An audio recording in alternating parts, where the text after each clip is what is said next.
ready to talk hockey. Streaming from the Oilers Live studio. Subscribe or follow today.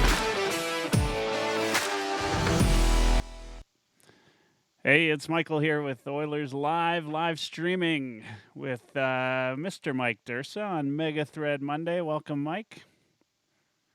Hello, Mike. Mike and Mike, back at it again. Yeah, Mike Hi, and Mike everybody. show. Right on. So here we are. I mean, it's week 2, and we're gonna keep this going. Sort of live streaming tonight, 9:30. If you're sticking around, we have got Mr. Brit Luchansky on again, and he's going to do another Rip the Ref segment. I don't know about you, but I enjoyed that quite a bit last time. How about you?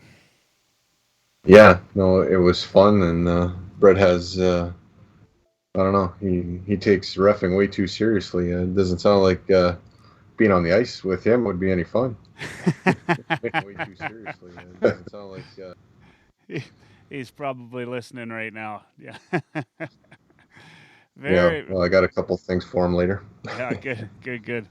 So, how's the weekend? Weekend was good. I guess kind of my world has changed a little bit since like things tend to evolve here day to day. Like on Thursday of last week, I had to go make deliveries for my job in High Prairie, Slave Lake, and Barhead. And normally, I go and I'm supposed to try to, ask the stores if they need anything more and, talk to them and educate them about various things. And kind of early in the week on Tuesday, I got word that, okay, take the stuff, drop it off, ask them if they need anything, and then get the hell out. And normally I have to stop at every dealer that I deal with on my journey. And so there'd be 2 other stops like Valley View and Whitecourt. There's 2 stores there that we usually deal with, but they didn't order anything, so I was told not to even stop there, so just to carry through. So Thursday, the way my day worked out, I was sort of done my run by I think about 2 o'clock in the afternoon in Barhead. And I just drove straight to Edmonton to our kind of Shamrock in Edmonton, parked the 5-ton truck there, and went to my mom and dad's. And then on Saturday, Kim came up, and we kind of spent the weekend together, isolated in Edmonton. Didn't really do much except for Saturday. Went for a walk around the river valley in the city. And now this week, my work has kind of cut us back a little bit more. Like there's 2 of us that work at our shop in Grand Prairie. So now what's going to happen is one guy's going to work Monday, Tuesday, Wednesday, and the other guy will work Thursday, Friday. So right now I'm sort of on kind of days away from the shop until Thursday. So, and no more out of town trips for me for the time being. So. Yeah, that's the way it's going to be now. So tonight, by the way, would be Oilers versus Ducks. We'd probably be into the second period right now. What do you think? If you were to guess, what do you think the score would be? What game would we be on? Yeah, I haven't even looked at the schedule or anything since this all kind of got, put on pause. Knowing Anaheim, they would probably try to, muck things up and keep it close. So I'm going to say if we're heading into the second, it's 2-0 Oilers. 2-0 Oilers. All right, I'd go with that. I mean, Anaheim had a tough year. I mean, if anybody benefited from this, Anaheim was one of them. Another one, obviously, Detroit. Some I've heard, and I can't back this up, but I've heard that Detroit might have actually had something to do with the virus going around. So no truth whatsoever to that rumor whatsoever. So So okay, so we would have had Anaheim and Edmonton tonight. The now that we're out here, we're self isolating, including all the players. Have you seen anything amongst the players that kind of has been really interesting to you? I know, it seems like every player in the NHL has got a dog now. So, Yeah, I don't know if there's any NHL players that will admit to having a cat. well, I've got a couple, and I admit to it. So I guess that's There you go. yeah. You're a bigger man than the guys in the NHL. Good for you. That's right. Yeah, that actually is that's a good question. I mean, how many players have a cat? I wonder. I just the other day, I guess, Caleb Jones was on Instagram and was saying that There he you would go. play You're a anybody bigger man than the guys. in a game if you sent him a DM. Yeah, did you? NBA 2K. I tried to DM him, but he's got to be your friend before you can do that. Oh, So, really? Okay. oh yeah. Yeah, it's not. I guess not a big surprise. So if Amy tunes in, tell him to get Caleb to play me if he's got a PlayStation, because I'm up for that. Well, I hope to get her on the show at sometime soon. We'll see. What else have we had? I guess we've had Connor McDavid's note to the fans on with his dog. I love some of the reactions out there, and some people. One of our favorite Twitter folks out there said that if she was quarantined with Connor McDavid, he'd have to bring his dog. That would be a requirement. So that's always good. I mean, you know what I've noticed, right? And this is in the sporting world. There's been some pretty damn cool like TikToks, Instagrams, damn cool videos. Some of those NBA players like taking shots, sinking baskets from any which way has been pretty cool. But just the amount of creativity that is out there right now is like phenomenal. Whether it's people playing guitar or whatever, you could just sit. Whether pick a platform, you could sit on there and watch new content by the day. I could not imagine being quarantined 20 years ago, right? Like Yeah. what would you watch? I mean, you can only watch so much. Happy Days, I guess. That's longer than longer than Well, and 20 you days ago. you didn't have a choice to watch what you wanted to watch, right? It was, you got your regular network television, and that's it. You couldn't pick and choose. I mean, now you just go to your computer and type what kind of movie you want to watch, and boom, there it is. Yeah, and but you know what? I mean, well, while people are doing that, they're not just doing that, right? Like they're kind of out there doing everything else. Like they're creating, they're sharing, they're doing. I mean, they're on they're on Twitter nonstop, and I think somebody said it best. It has taken us this self isolation to really connect with everybody else, right? Like, how many people have you talked to on a daily basis that you just kind of go, and maybe you're different. I don't know, but I know for me, I just seem more connected with everybody. Like people reaching out and making sure that they're having these virtual drinks with their friends, that sort of thing. How about yourself? Have you done that yet? Yeah, and making sure that people are okay, because it's kind of there's a lot of tension on a lot of people. I mean, I I think we're designed or we're conditioned a little bit different than our grandfathers were that went to war. I mean, you kind of hear a funny quote that they're asked to go and fight for their country and put themselves in harm's way. We're being asked to do the complete opposite: stay home and not, and stay away from everything. And it can drive you a little bit stir crazy being confined, where you're not allowed to do things that you normally would. So I think it's important to kind of check in with people and see how they're doing, and be social even if you can't be together.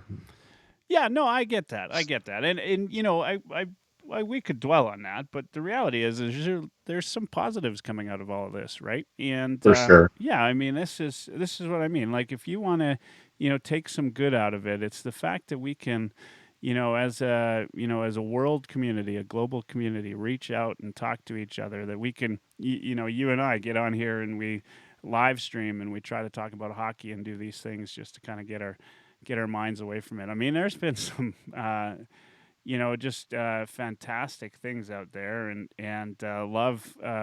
Did you, for instance, Neil Diamond, right? He did his Sweet Caroline, except he did hands washing hands or something, which Yeah. damn it, I could not get Sweet Caroline out of my head the rest of the day. But so, I mean, and I actually think there are people that are going outside for walks. Hopefully, well, I really hope the social distancing part is part of that. But you should definitely get outside and go for a walk. But I notice there's more people doing that um, in the people that I know than used to do it before. Now they're doing it because they want to get out of the house. But I hope that some of what happens when we get out of this, I hope that some of it carries on, right? That it has changed us for the better, and I really hope that everybody stays healthy. I mean, that's kind of the biggest thing. And to your point, you check on everybody, and there's those that suffer anxiety and all of those great things, all of those awful things, I should say. But there's so many great things happening too. I just the level of creativity out there is just flooring me in terms of what's available to be found online and wherever you want, right? It's funny you're hung up on Neil Diamond. I still can't get Arnold Schwarzenegger's videos out of my head. Yeah, yeah, he's something else, really. Jacqueline says she's watching the game. We're losing 3-1 to the Ducks. Jacqueline, come on. You're so, supposed to help her. so I don't know if you saw on my Twitter last night. I went. I've got a really nice setup here. I've got a nice cardio area and a screen set up and a good gym set up and so I've been trying to work out and do all of these things as often as possible. But last night I did that and I turned on the Battle of Alberta game, February 1st. And we are at such this like need for hockey right now that I was yelling at the refs, and and and I'm like, when the Oilers scored, I was like cheering all the way, and just like I'd watched it for the first time. Now I don't think that I could get that kind of emotion if the season was on and I rewatched that game. I just think there'd be no reason for me to rewatch it, but because of where we're at, I mean, it just seems like the absolute right thing to do, and I've absolutely loved it. Jacqueline says hi, guys, on Periscope. Hi, Jacqueline. Thanks for tuning in. In fact, Jacqueline is a good part of the reason why I wanted to start this at 8:30. I know, Mike, you thought it was a good idea too, but I think more people will, be able to join a little bit earlier. So Monday, Tuesday, Thursdays, we're going to start at 8:30. Thanks, Jacqueline. Thank you so much. Oilers Live Cup seems like so long ago, doesn't it? Yeah, it does. And I was thinking, what, the other day, it's, I don't know how to really put it into words, but it wasn't too long after that everything hit the brakes. So I'm sort of glad that, we had it when we had it and could do it and did what we did and raised the money that we did. And, I mean, that's something that, is a lot of fun. And I think it's kind of yours and mine sort of little legacy that we're leaving behind. And, yeah, I feel fortunate that we got through it. Yeah, I mean, it's yeah, it was all timing. Obviously, a game was planned for April 4th. That's not going to happen. And CHL canceled all their games today. I don't know if you saw that. So that's not going to happen. I did, yeah. Yeah, but to that, we just got to keep on doing what we're doing and talk some hockey. So Raphael Lavoie signed an entry level agreement. What's your thoughts on Mr. Lavoie, who is having quite the year this year? I don't know if you heard or tuned into Oilers Now today, but Bob asked him who you pattern your game after, who you admire or look up to, and I'll let you guess who he said. You know, no, I can't guess. You know what? To be fair, I haven't watched Well, enough of well, him to know. I'll give you a hint. The Mister. Oilers are supposed to be playing the guy's team that this guy plays for tonight, allegedly, apparently. Oh, not retired guy, is it? Or Getzlaff? Are you No, thinking? Getzlaff. Oh yeah. Yeah, Well, you know, I yeah. mean, there can't.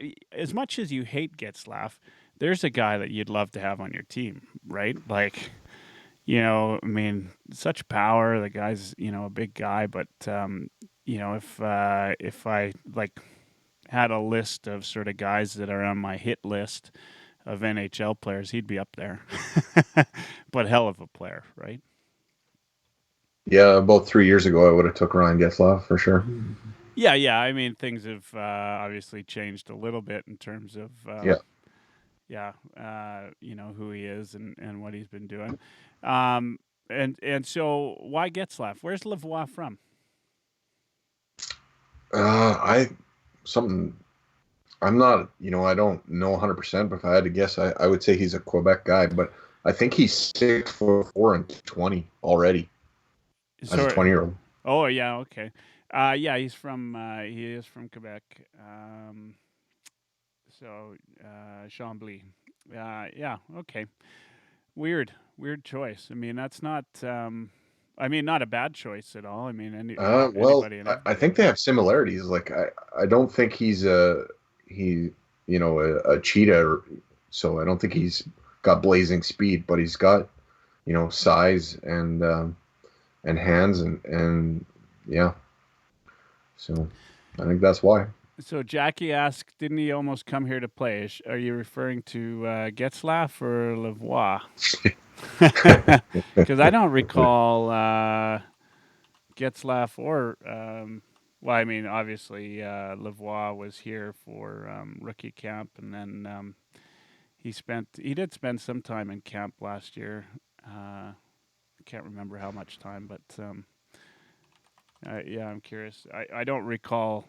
I'm sure she must be talking about Lavoie because I don't recall Getzlaff ever being. Was it? Oh, Getzlaff. No, that's who she's talking about. Did he almost come to the Oilers at one point? I don't remember. I think he's been on their radar, but I Like, don't think he would have like, came as a free agent.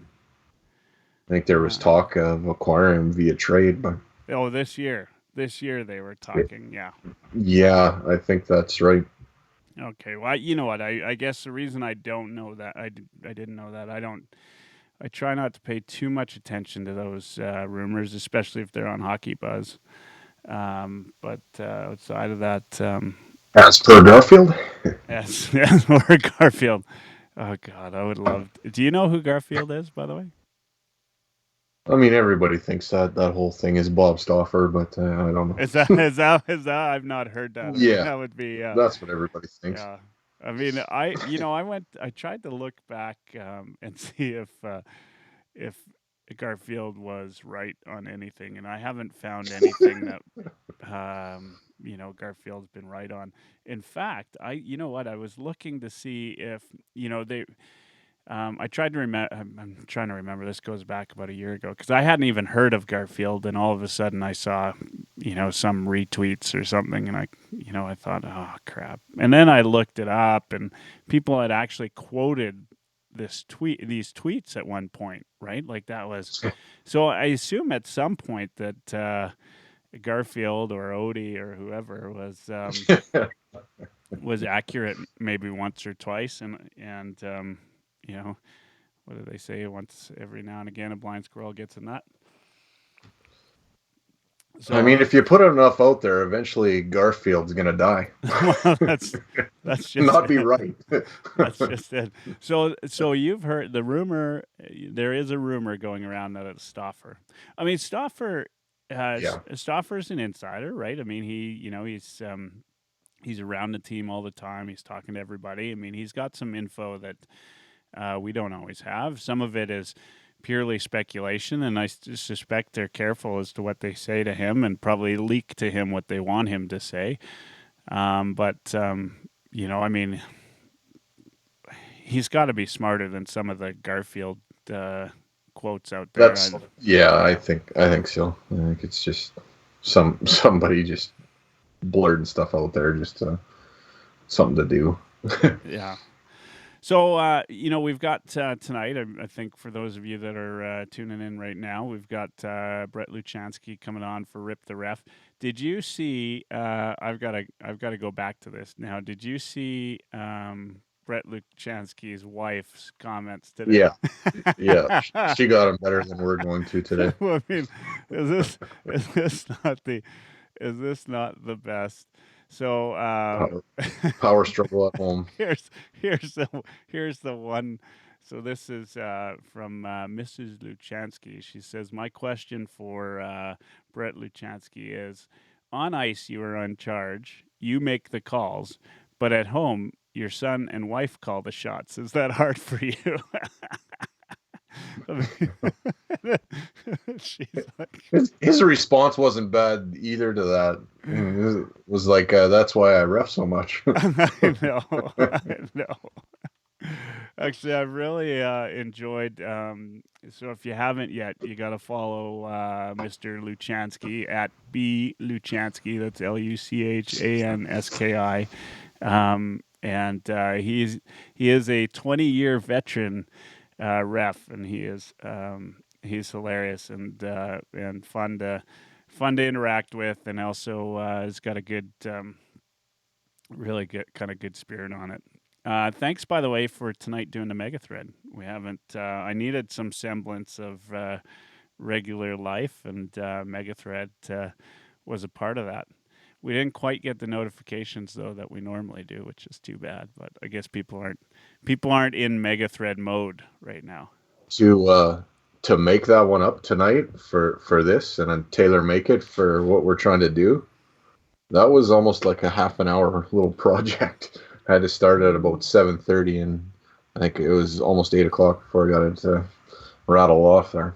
Yeah, well, you know what? It's all it's for a good cause. Oh, what do we got? What this show is not sponsored by the beer in Mike's hand today, but he is enjoying a little bevy, and so I mean, I think though, as I talk about that, right? Like Mega Thread was a thing, and for those of you that are going to listen to the podcast later or watching live right now, Mike manages every Oilers game day. We do an Oilers Mega Thread, in which he tags in half of the Oilers population Twitter followers, and your notifications go through the roof. So if you want to be on the Mega Thread, and Mondays starting at 8:30, we're going to be doing Mega Thread Mondays.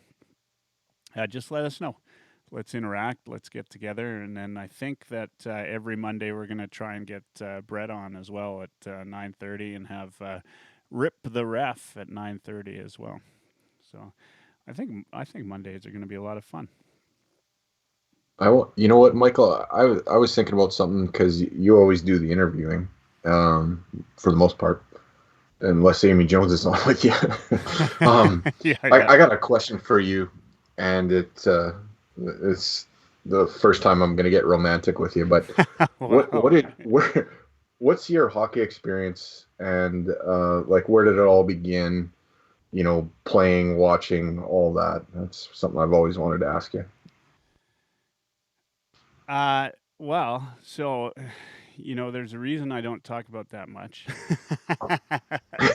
Actually, okay. Well, here, so I'll give you the Coles notes of my my hockey life growing up. So I grew up in Edmonton, born and raised, and I remember I was 5 years old, and my dad was he had a disability. He actually didn't have any muscle in one leg, and so there weren't a lot of things that he could do, but we he managed to get by. He worked hard, but we did live in rent controlled housing, and there wasn't a lot of stuff that we could do, but love my dad for it. He did a lot of good things, but I was 5 years old, and I'd got home from kindergarten that day, and I used to live a block away, so I'd walk to and from kindergarten. And I got home, and my dad came home, and he came in. I was always happy to see him, and he said, and it was just my dad. I just grew up with my dad, so he was a single dad,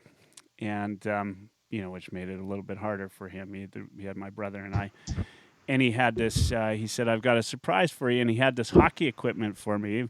Of course, it was used equipment, but when you're 5 years old and you get hockey equipment, it's probably the best deal of your whole entire life to date. Right? So there I am, this little guy, and I throw on the hockey equipment because I got to try it on. Who knows where my dad got it from, but.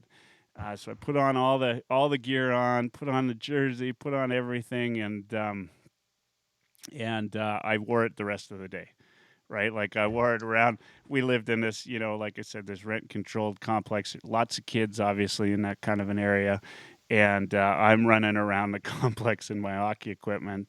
And I think it had to be about September or October, so it was still nice out, right? Like, we weren't quite on the ice yet. And so that was kind of my, I mentioned that earlier with my favorite hockey moment the other day. So that was my first experience for me, hockey. So I started playing from the time I was 5. And I'll brag about it, but the very first time I got on the ice on skates, I was skating. Like I got on the ice and I was going right around, and you know what? I just felt comfortable out there. Totally loved the game. I played Knights of Columbus hockey growing up in Edmonton, and if anybody's, I don't know, Mike, if you grew up in Edmonton, but you'd know Knights of Columbus hockey. I played originally for St. Mike's and played there, and I grew up playing hockey, did all that. I was though, so this now would carry on to like NHL type of my experiences in NHL. Bear is my last name, and so French family, so we were all Habs fans, of course. And this was early years of, so I was born in '75, so it was still, early years of the Oilers in the NHL, and so I was a Habs fan. I was a big Guy Lafleur fan. Now I had from the very first time I stepped on the ice on a team, I was number 10 in honor of Guy Lafleur, and so of course the Oilers played the Habs in a best of 5 in I believe it was 1980, and the Oilers beat the Habs, and so I hated the Oilers. In fact, the very sad part of it all was that during probably the best times to be an Oiler fan, I absolutely despised them. I remember they were going into the finals against the Islanders, and I was in grade 1 or grade 2 or something, and we were like creating banners for the Oilers, right? And I was hoping that they would lose, right? Like I was this contrary kid, right? That absolutely hated the Oilers and always wanted the Habs to win. And I'd argue with people when they said, when as the Oilers won their third and their fourth cup, I'd say, yeah, well, the Habs had, I think at the time, 21 or 22 cups, and so that was my go-to, just like we do to Flames fans today when they say, Right. oh, we got here. Well, how many cups do you have? Anyway, so I was a big Habs fan. It wasn't until um, it wasn't until probably they traded Gretzky away that I really became an Oilers fan. And you know what? I always loved Gretzky. I appreciated him as a hockey player. In fact, even though I hated the Oilers, Paul Coffey was my favorite player because I was kind of like a Paul Coffey type of defenseman. I was always I was playing on D, and I was always skating. And and in fact, probably the reason I love Paul Coffey, like most kids, you're kind of influenced one way or the other. Was I had this coach, and he said, and I was playing defense, and he says, "You're kind of like Paul Coffey." So immediately, as this young guy, right, like I was like 5 or 6 or whatever, I'm like, I love Paul Coffey now, right, because somebody said I was kind of like him. So anyway, so that was why I was. So I remember, we were watching that game on TV on Sportsnet the other day, the old classic where Paul Coffey scored his 40th goal of the season. And Wayne Gretzky, the same game Wayne Gretzky got his assist record. I remember that season because I was so excited for Paul Coffey. I remember him on the front cover of the newspaper I talked about when we had Dean Millard on here last week. But those, that's how my hockey grew up. And the unfortunate of it all is that I really missed the glory years of being an Oilers fan. Well, now I can look back and I can appreciate the history. At the time, to be fair, I always wanted them to lose because they were just so good. And the Habs just until, what was it, 85 or 86, just never won, right? And so, Question for you on this, Mike. Yeah. Who made you transition from a Habs fan to an Oilers fan if it wasn't those guys in the 80s? Yeah, well, so I remained a Habs fan for the most part, but what it was when the Oilers traded away Gretzky, and it wasn't one player in particular. It was just the fact that here was this team that nobody thought would be anything after they traded Wayne, right?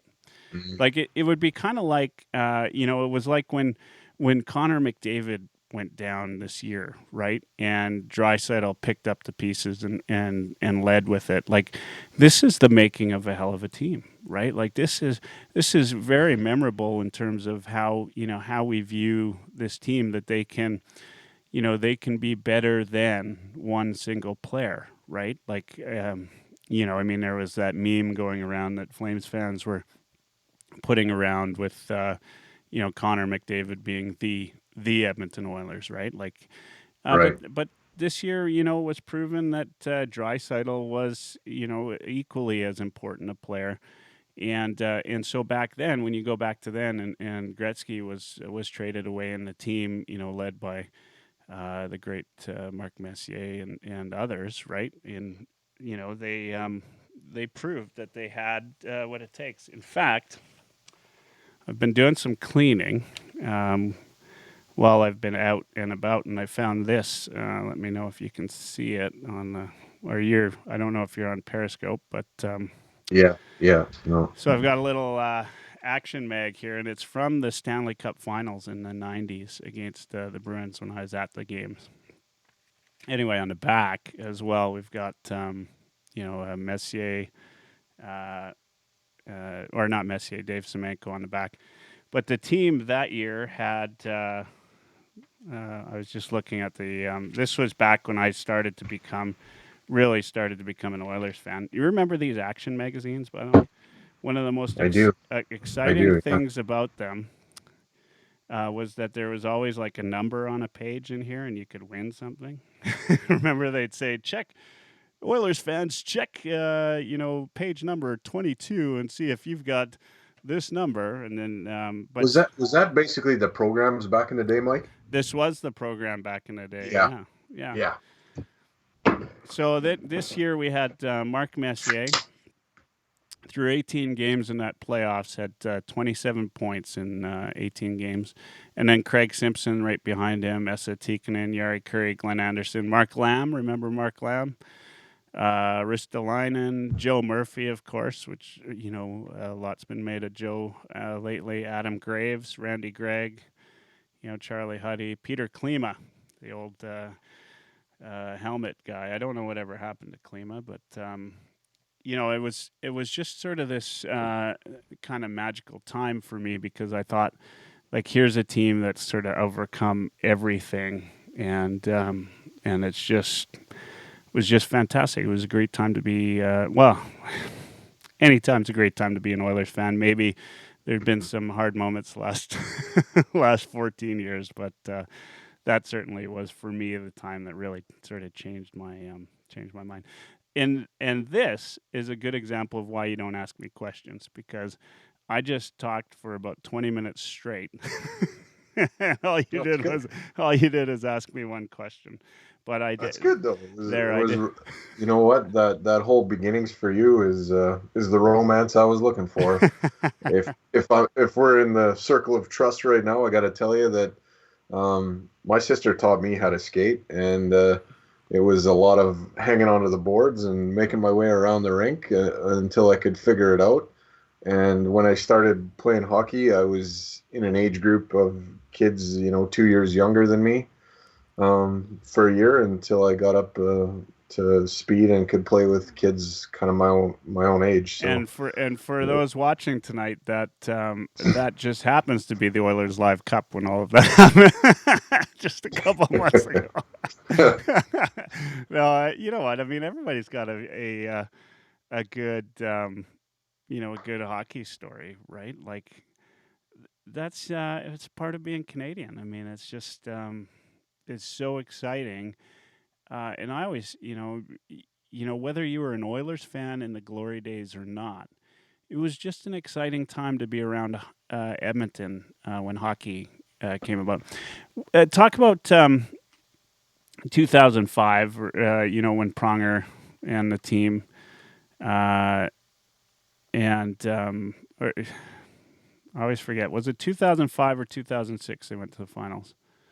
05, 06, yeah. Yeah, 05, 06, yeah. And you know what I noticed? So the year prior, of course, or I guess the season prior, the Flames had gone to the finals, right?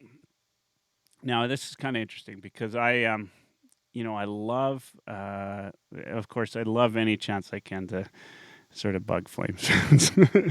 But I had actually during the season prior when the Flames went to the finals during round one. And the Flames had been out of the playoffs, I think, for 6 years or something to that effect. That year they went and Kipper took them to the final. And round one, I happened to be in Calgary. I was living in Edmonton. I happened to be in Calgary for something, and I remember it was like a ghost town. Now, as they got further down, and the Red Mile became this like massive thing, right? Like it was, and then out of the blue, I remember Calgary won like Hockey City of the Year or something, or Sports City of the Year, because they went to the final and the Red Mile and all that deal. But I remember that first round. It was like a ghost town in here. Nobody even cared in Calgary that the playoffs were on, right? Like the Flames hadn't been around. It was that excitement. But the Oilers, right? Like one of the things growing up in Edmonton is like it's got to be like Montreal, right? Like I've never lived in Montreal. I mean, I've been a Habs fan my whole life, but but sorry. Did you see Bob the goalie's comment there? I got it. So No. I'm gonna skip back here because he Bob the goalie says he stepped on the ice when he was 4 and he could skate instantly. Unfortunately, he never improved, and that's why you become a goalie. So anyway, sorry. So it's like the fall in 2005, 2006 when the Oilers were in the playoffs. I'm living in Edmonton, and first round of the playoffs. I'm not like. Do you remember? Did you go to Edmonton during the playoffs that year? Like at all? uh, During the 05, 06 run. Yeah, yeah. Like even from round uh, one. no, no, I didn't.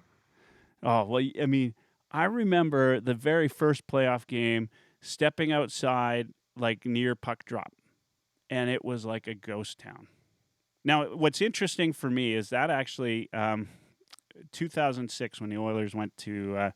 I happens to be the same year that I became sober. So that's when I quit everything. So April 4th, 2006, coincidentally, like right when they're going into the into the finals and everything, right?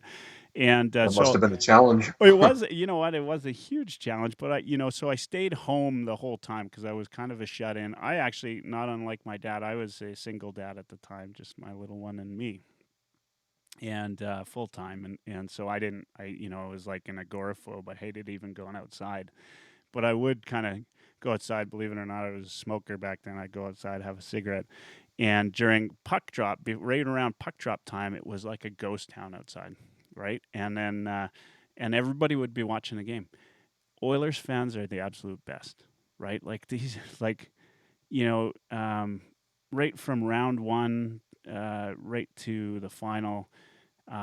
Anytime, like back in the day when Hemsky and the boys would just kind of get in as the 8th seed every year. Oilers fans were there. They're cheering. They're excited. it's like, remember getting off the LRT and going to a game, right? And the same, I think the same scalpers in their Sun Ice jackets are still there today. Sitting there selling tickets. But it was exciting getting off of that LRT with the crowd and going and Oilers hockey in Edmonton has always been a big deal since they came into the league. It's absolutely like, you ask what made me an Oilers fan, like after all of that, the reality is you just can't not be an Oilers fan and live in Edmonton. Like it's just outstanding, right? Like there's nothing better, right? I've what's your how did you become an Oilers fan? Yeah, I guess if we take it back, there's only ever been one NHL team for me. Um, my dad and my uncle. My uncle used to work for Esso in Edmonton, and took my dad to Oilers Islanders Stanley Cup game. Um, and I'm pretty sure the seed was planted when Dad came home to start talking about it. And you're a kid growing up in northern Alberta. Saturday nights, you've got CTV and CBC.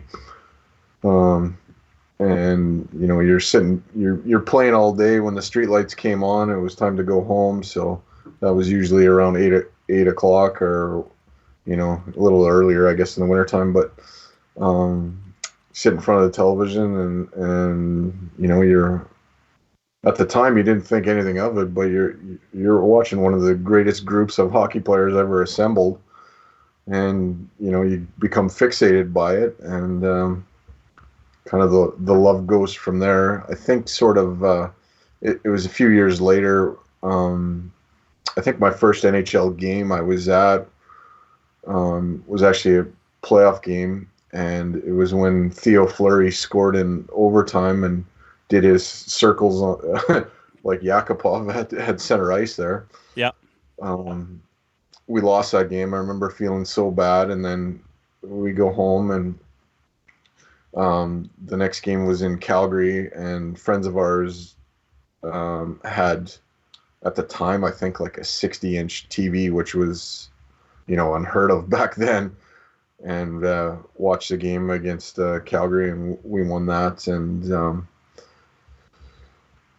the only time I ever got to see Wayne live was when he was in a Kings jersey, and I told the story the other day because they were showing it on Sportsnet, but it was when the night he broke Gordy's record.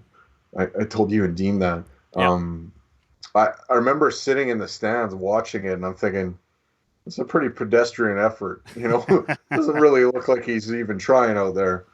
And I think he had 4 points that night in the game winner in overtime. He broke Gordy's record. I mean, the guy lit it up, and I'm just this 12-year-old, or I think, no, I was a little older than that. I was probably in grade 9. So I was probably 14 or 15, and I'm just thinking, he's all right. But and then, last week I watched a game on Sportsnet, and I'm like, Jesus, Mike, what were you thinking? He was all right. He was on fire. Oh, he was unbelievable. Wasn't And you could tell then. I mean, the passing and the vision was off the charts, but sometimes it just seemed like on his shifts, like he was just sort of casual and ho-hum, but meanwhile he's torching the other team. And I was thinking about it too. Probably the most the funnest experience I've ever had, probably at an Oilers game, was back when they had Waite and those guys. I went to, it was a Sunday afternoon game, and every year we were playing Dallas in the first round or the second. It was a Sunday afternoon game. The game started at 2. They had bands outside of Rexall or Northlands or Skyreach or whatever we want to call it. And they had bands that started, I think, at 11 a.m. There was draft beer outside. So I'm there with my uncle. We have tickets that are in standing room only. So you're kind of at the base of the next bowl, and you're a little ways back. You're standing. And I remember being at that game, and the noise in that building was insane. And I remember my uncle's like, do you want another beer? I'm like, no, I want to be able to stand for the third period. I gotta quit. And there was guys behind us that Oilers, I believe it was Mike Greer scored the overtime winner. Kelly Buchberger went into the corner to pass it out to him, and Greer banged it home. And Kelly got annihilated, but he made the play that ended up being on Greer's stick for a game winner. Anyways, I think there was a 3-day break in between that game in Edmonton to the next game that was, I believe, Game 7 in Dallas. And there was 3 guys behind us that said, let's drive to Dallas. We'll go to the game there. Yeah.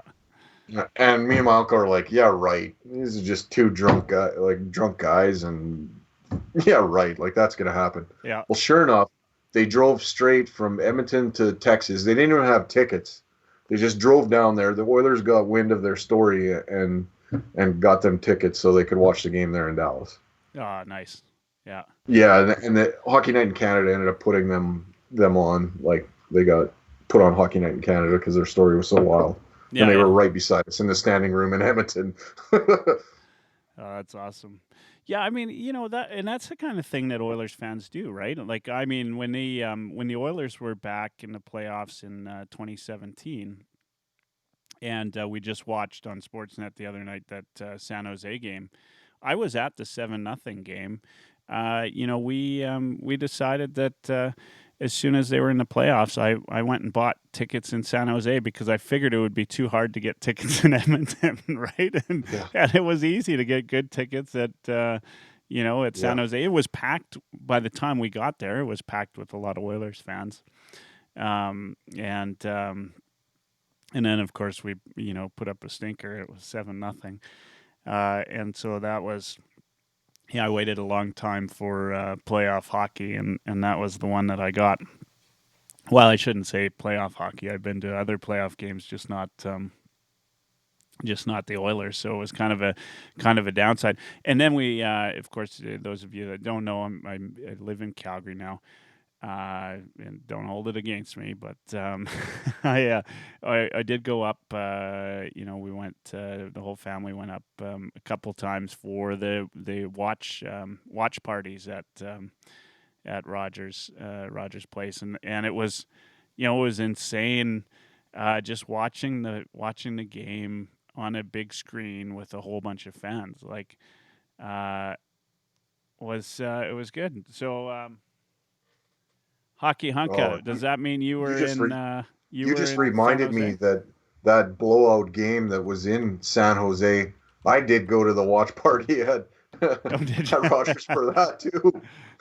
So of course, you know what? Okay, so I my hat is off to San Jose fans. I've been to a number of playoff games in San Jose. Never the Oilers until that last game.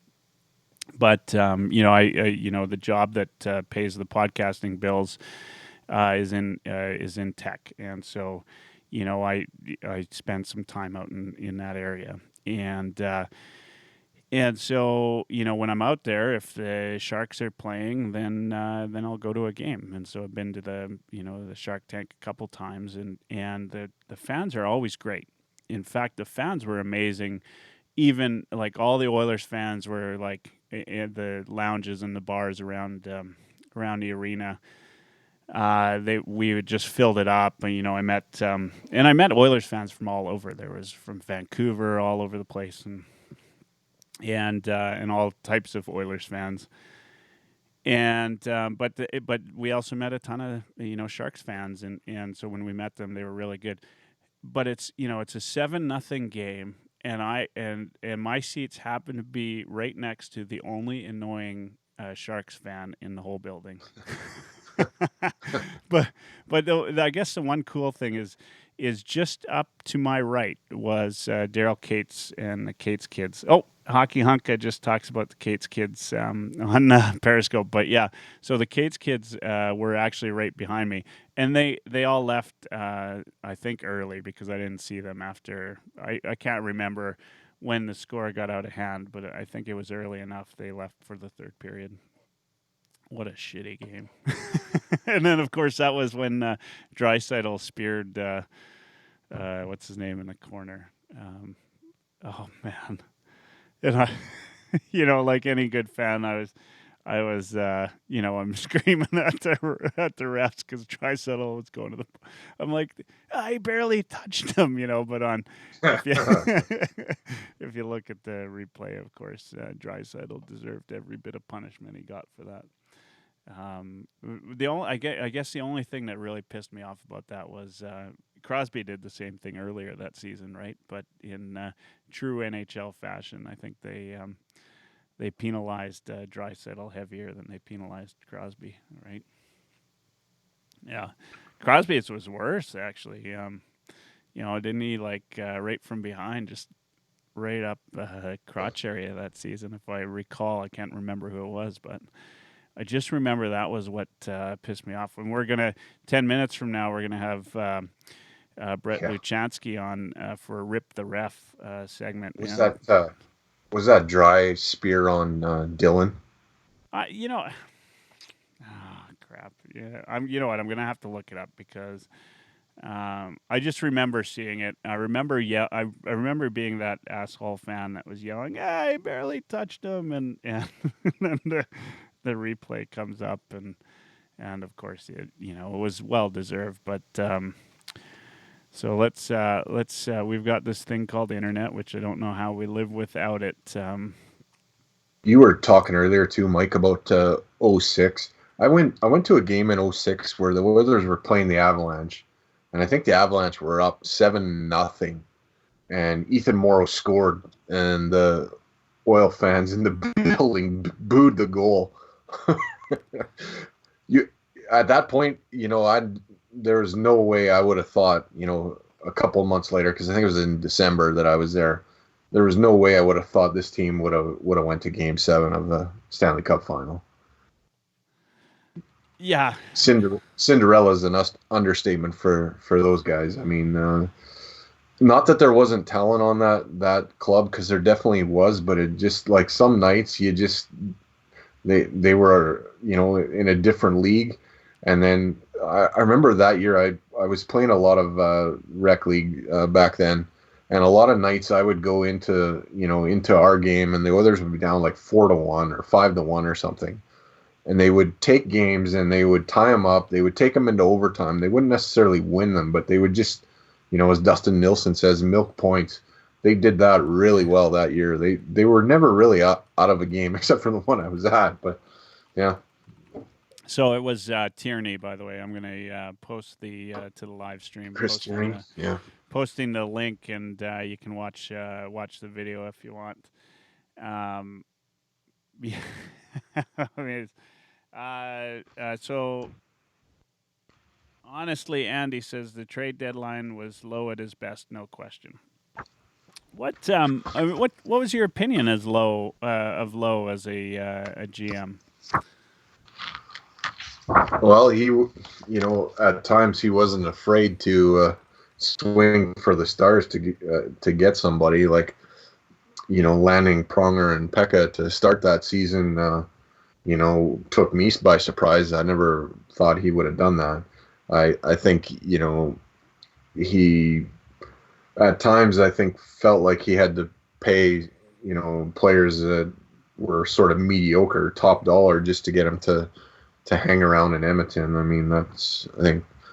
So do you think that was proof than that with Sean Horkoff? But. Well, yeah, fair enough. But do you think that was low, or was that just a sign of the times, right? Like that, the NHL was now in Florida and San Jose and Anaheim and in Lowe's era, right? Like we didn't have those teams. You had LA, I guess, right? I mean, that would have been a good place to go play, but it certainly was. There was more to it. The salaries were more. People were a little.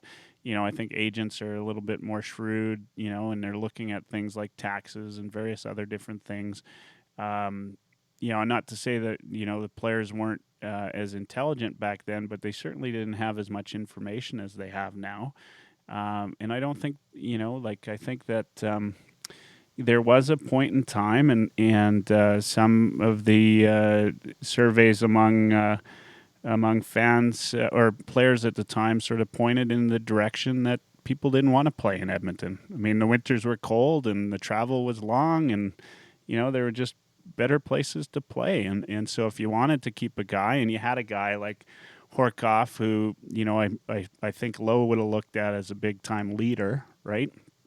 And he was like Horkoff, at certain points, like he just led by example. He kind of tailed off and was certainly overpaid. But yeah, I think I think it was just the nature of the NHL at that point. It was a tough time to be a GM of a team in Edmonton. Is my feeling on it. You know what? You just made me think. Like, I don't think since the time of that deadline of that season we've seen as aggressive and you know as willing to try to make the team better of deadline since this year with Ken Holland. I mean, Lowe did a lot at that deadline. That's probably the best deadline in Oilers history. But Kenny kind of took a page out of that and tried to do things to make this club better for a playoff run. It's too bad this shit has kind of gotten in the way of that. But yeah. Yeah. So as we. What I'm really curious about, as we find out more what's going on in the world, and we get closer to getting out of this isolation and closer into talking about, when the NHL is really coming back. I'm really kind of excited to talk about, what this team's capable of. Like watching that Oilers Flames game February 1st. Rewatching that, I mean, it's interesting, right? Like, now I've got some time to go back. You don't have the barrage of game after game like it would be Anaheim and Edmonton tonight, and you wouldn't go back and I don't have the time to look at game tape, right? Like, and go back and see all those games, and nor would I, right? I'm like more focused on the present, but I've watched some of the older games from in season, and I really like some of the bits and pieces of this team that I didn't otherwise notice, and I've kind of gone back to watch the game. And when the team's healthy, and the nice thing about a long break is that the team's going to be healthy. Bob the goalie says Lowe could compete better than two because it was the first season with the cap. That's true. That was with Pronger and Pekka that year. So very, very true. So anyway, kind of, let's see. Hockey Hunka, season ticket holder for many years, finally got a good chance to get in the playoffs. I know. It's, yeah, I think when the season's back, we're going to be back. Like, I think that the team's going to be back. We've got 3 minutes, by the way, until the exciting new segment "Rip the Ref" comes on, and I hope that those people that are in watching on Periscope or Facebook or Twitter or Twitch or whatever, I hope you got some questions for them. We had him on what was it, Thursday? Yeah. Thursday, and he's actually quite funny. He's quite knowledgeable. Like he understands the game well. He's obviously been reffing for quite some time, and it's a different perspective because he's a guy that never really played. He hasn't really played hockey. He's been on the wrong side of the game for a very long time. He might argue that, but no, it will be good to have Brit back. Why don't you let me just see if I can where he's at and see if I can add him in. Hold on. Well, actually, let's maybe now might be a good time to take a 2-minute. You want to take a 2-minute break? We can do that. All right. So everybody on here, please don't go away. Come back in 2 minutes because we got Brit, and he's going to be a ton of fun, and really excited to have him on. We're going to talk a little bit of reffing, beer league, men's league. He reffed some minor league, or not minor league, but the minors as well, right? The kids, and so he's done a lot of different things.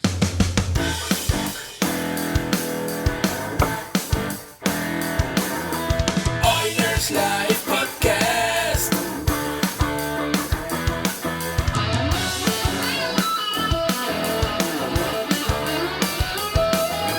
Oilerslive podcast.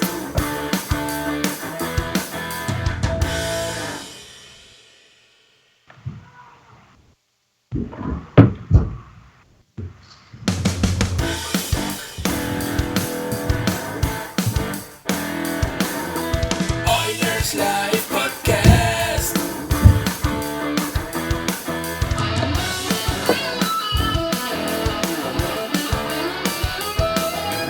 Oilerslive podcast. Am I here? You're here, man. And now. Just got the intro going. The Ref with Brett Luchan.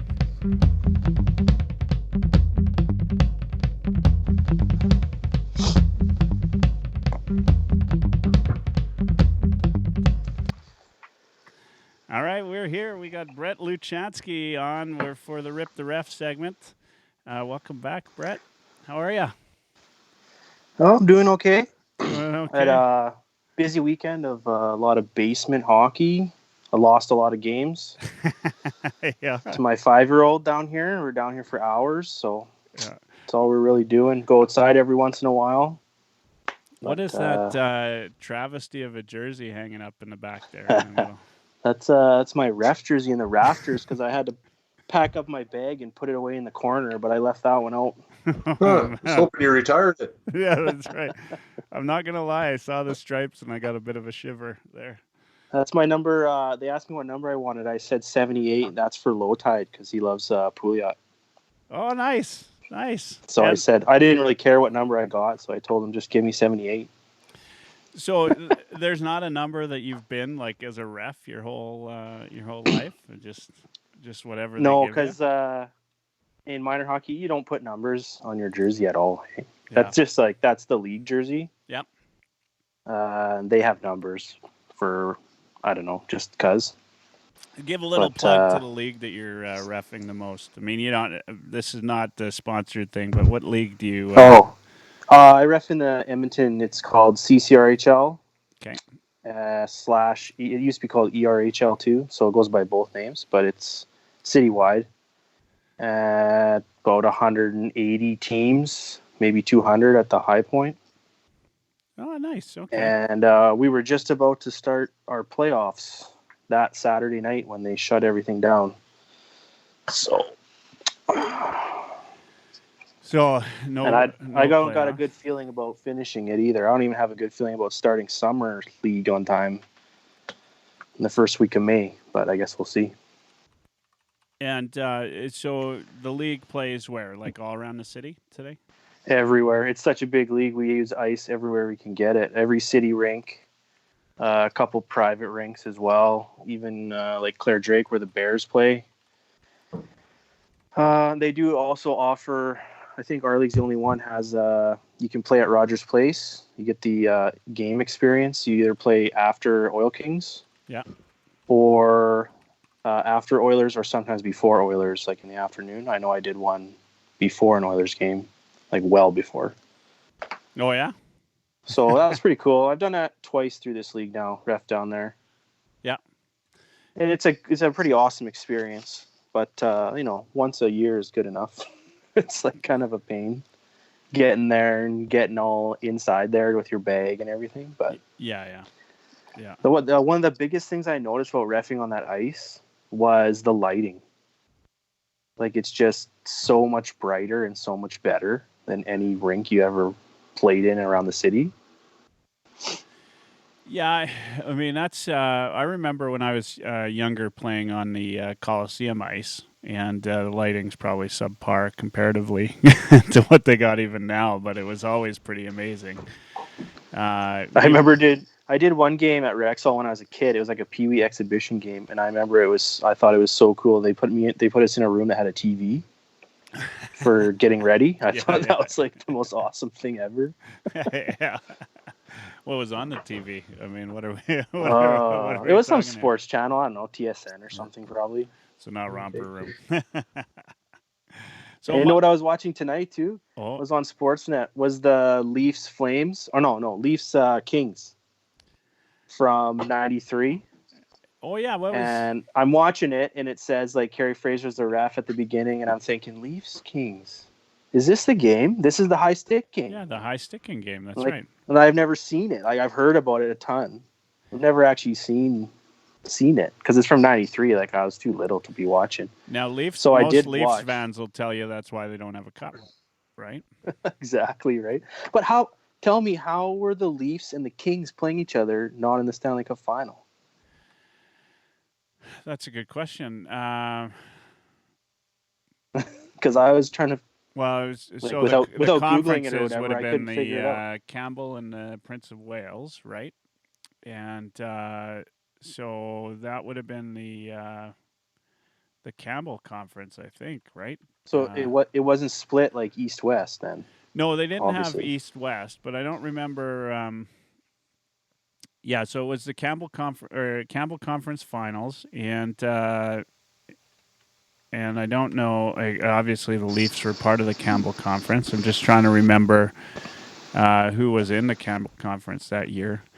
We're gonna look it up right now. So interestingly enough, though, I guess the Oilers could have played the Leafs in a conference final without going to the finals. You know what? I rarely ever look back at how the league was distributed back then. Let's just see, 1993, right? Was the year? Yeah. Yeah. So there are like a ton of fans that like Leafs fans that would tell you that was their year, right? Like that if not for that not for that year. So they were in the Norris. The Leafs were in the Norris that year, and the Kings were in the Smythe, and the Smythe and the Norris made up the Campbell Conference. And so it was mostly northern teams, although Tampa Bay was in the Campbell Conference. So it could have been, you could have had could you imagine a Vancouver Tampa Bay conference final? Like, that's so weird. Could you get any further away from each other? That would be, I know. Yeah.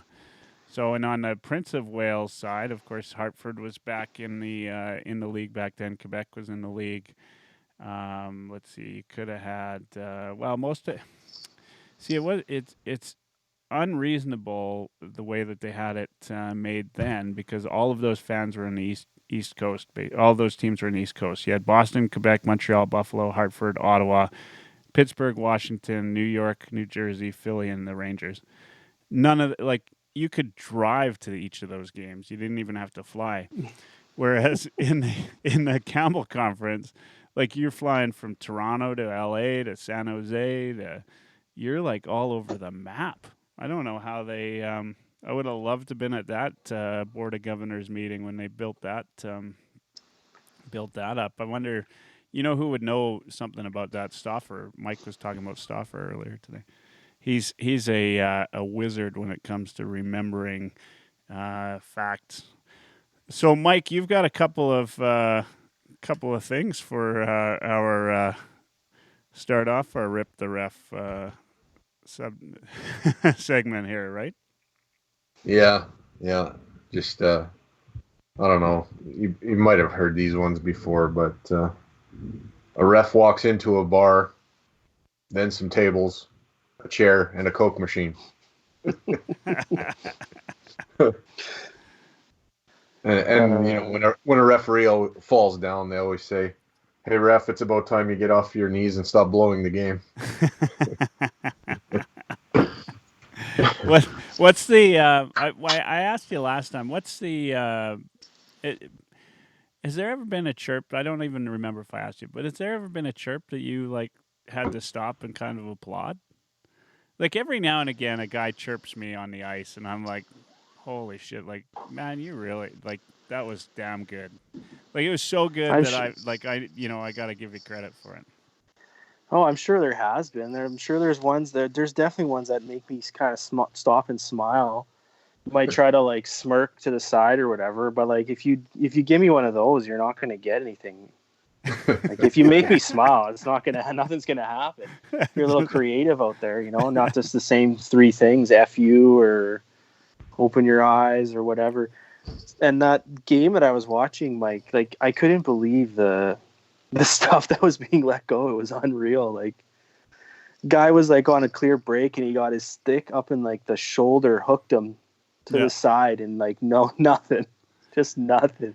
It was crazy. And like game. back then too, it was like just the one ref, right? So like Fraser's skating up and down, but like he just can't be in position at all. Like it's just crazy. Like those guys, like the 4-man system sure has extended some guys' careers, I'm sure, a lot, because they don't have to skate up and down the ice like that anymore.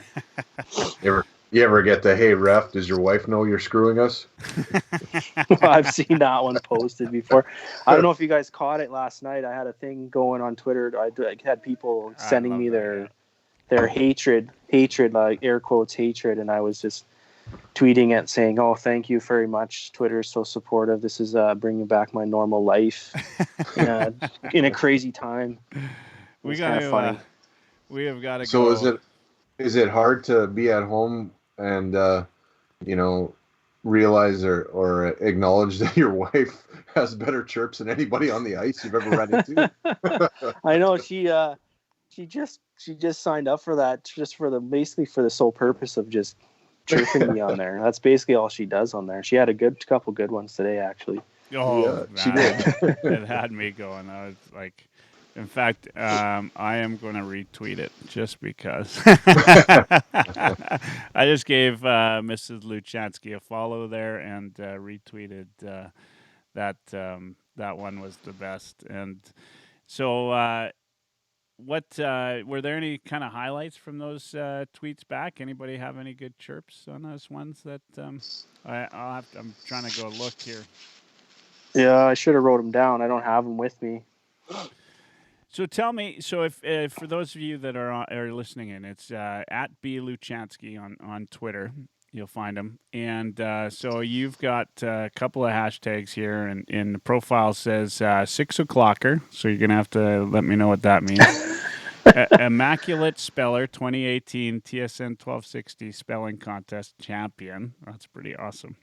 I love how you've got the Rec League CCRHL ref number 78. And then one of 13 confirmed listeners to the Nation Real Life podcast. So what's 6 o'clocker for? So that's in the morning show on 1260, Nielsen and Lieutenant Eric. Yep. It's just it's something that they came up with for people that listen at 6 o'clock, the 6 o'clock hour, the first hour of their show. You're up at 6? Yeah, I'm up on the way to work. Usually, normally my work starts at 7.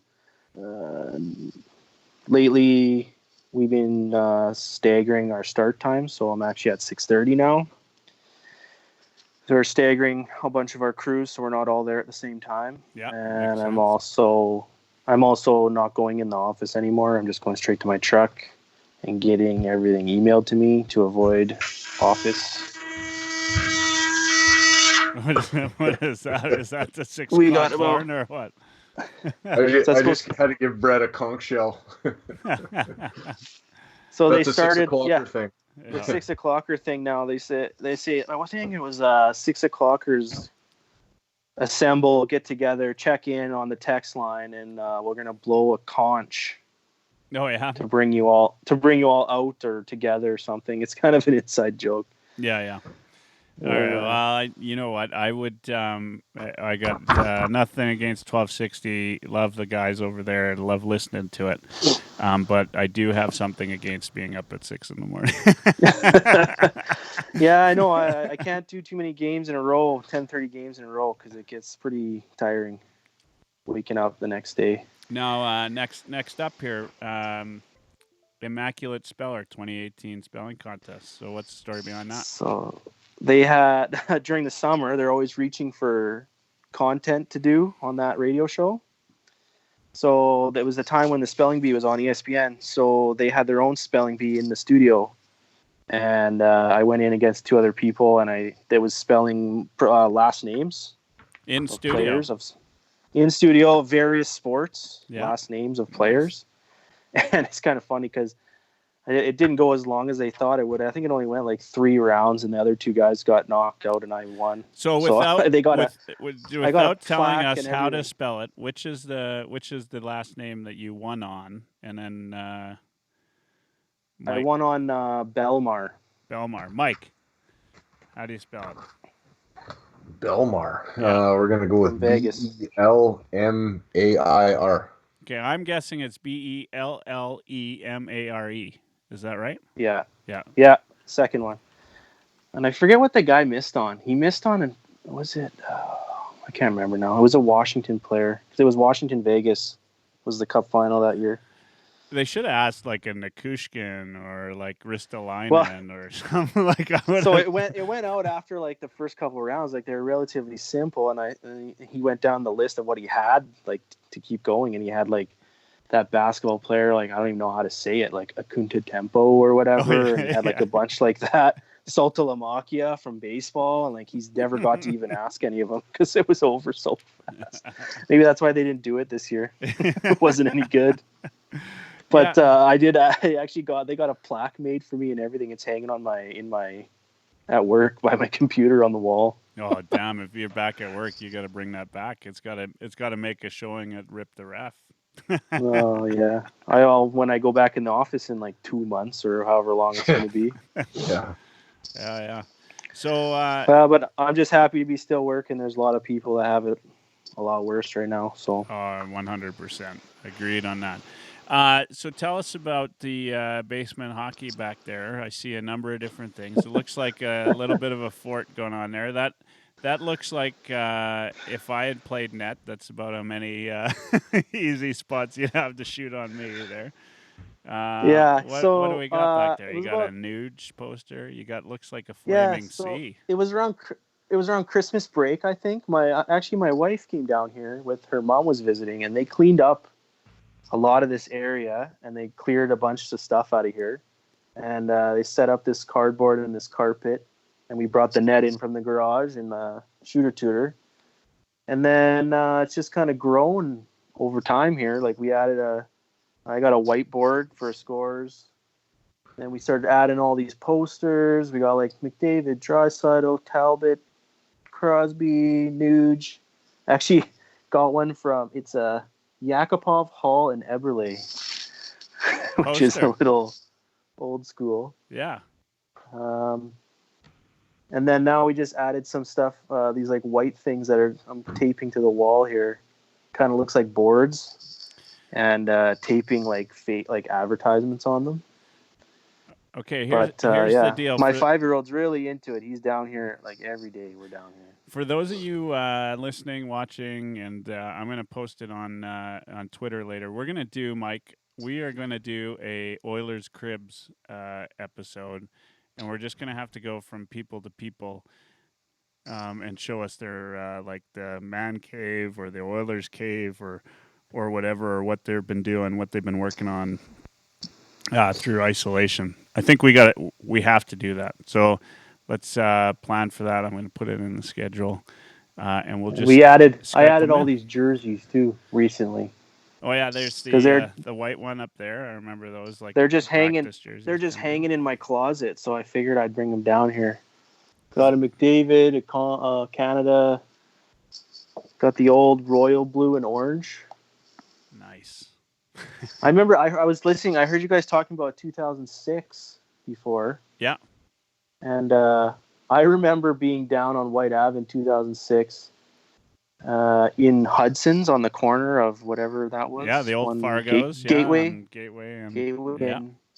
And I can remember after one game hanging out the window, just high-fiving people as they walk by. How drunk were you? I don't know. I was only 1 year out of high school at that point, so probably a little bit. Yeah, just a little. And I can remember walking down the streets too, and everyone just going crazy. And then I remember walking down the street and looking to the left, and it was like down the side street, and I saw all the paddy wagons and all the guys getting their stuff together and all their like shin pads and their riot gear on. Oh, I was like, man. okay, I think it's time to go home. Let's get out time, of to, here. time to get out of Dodge, right? Yeah. Yeah. Just out of high school, though, that would have been crazy times. That would have been fun. I I mean, just remember all Hudson's the was people like the honking start of it all. horns all the time, and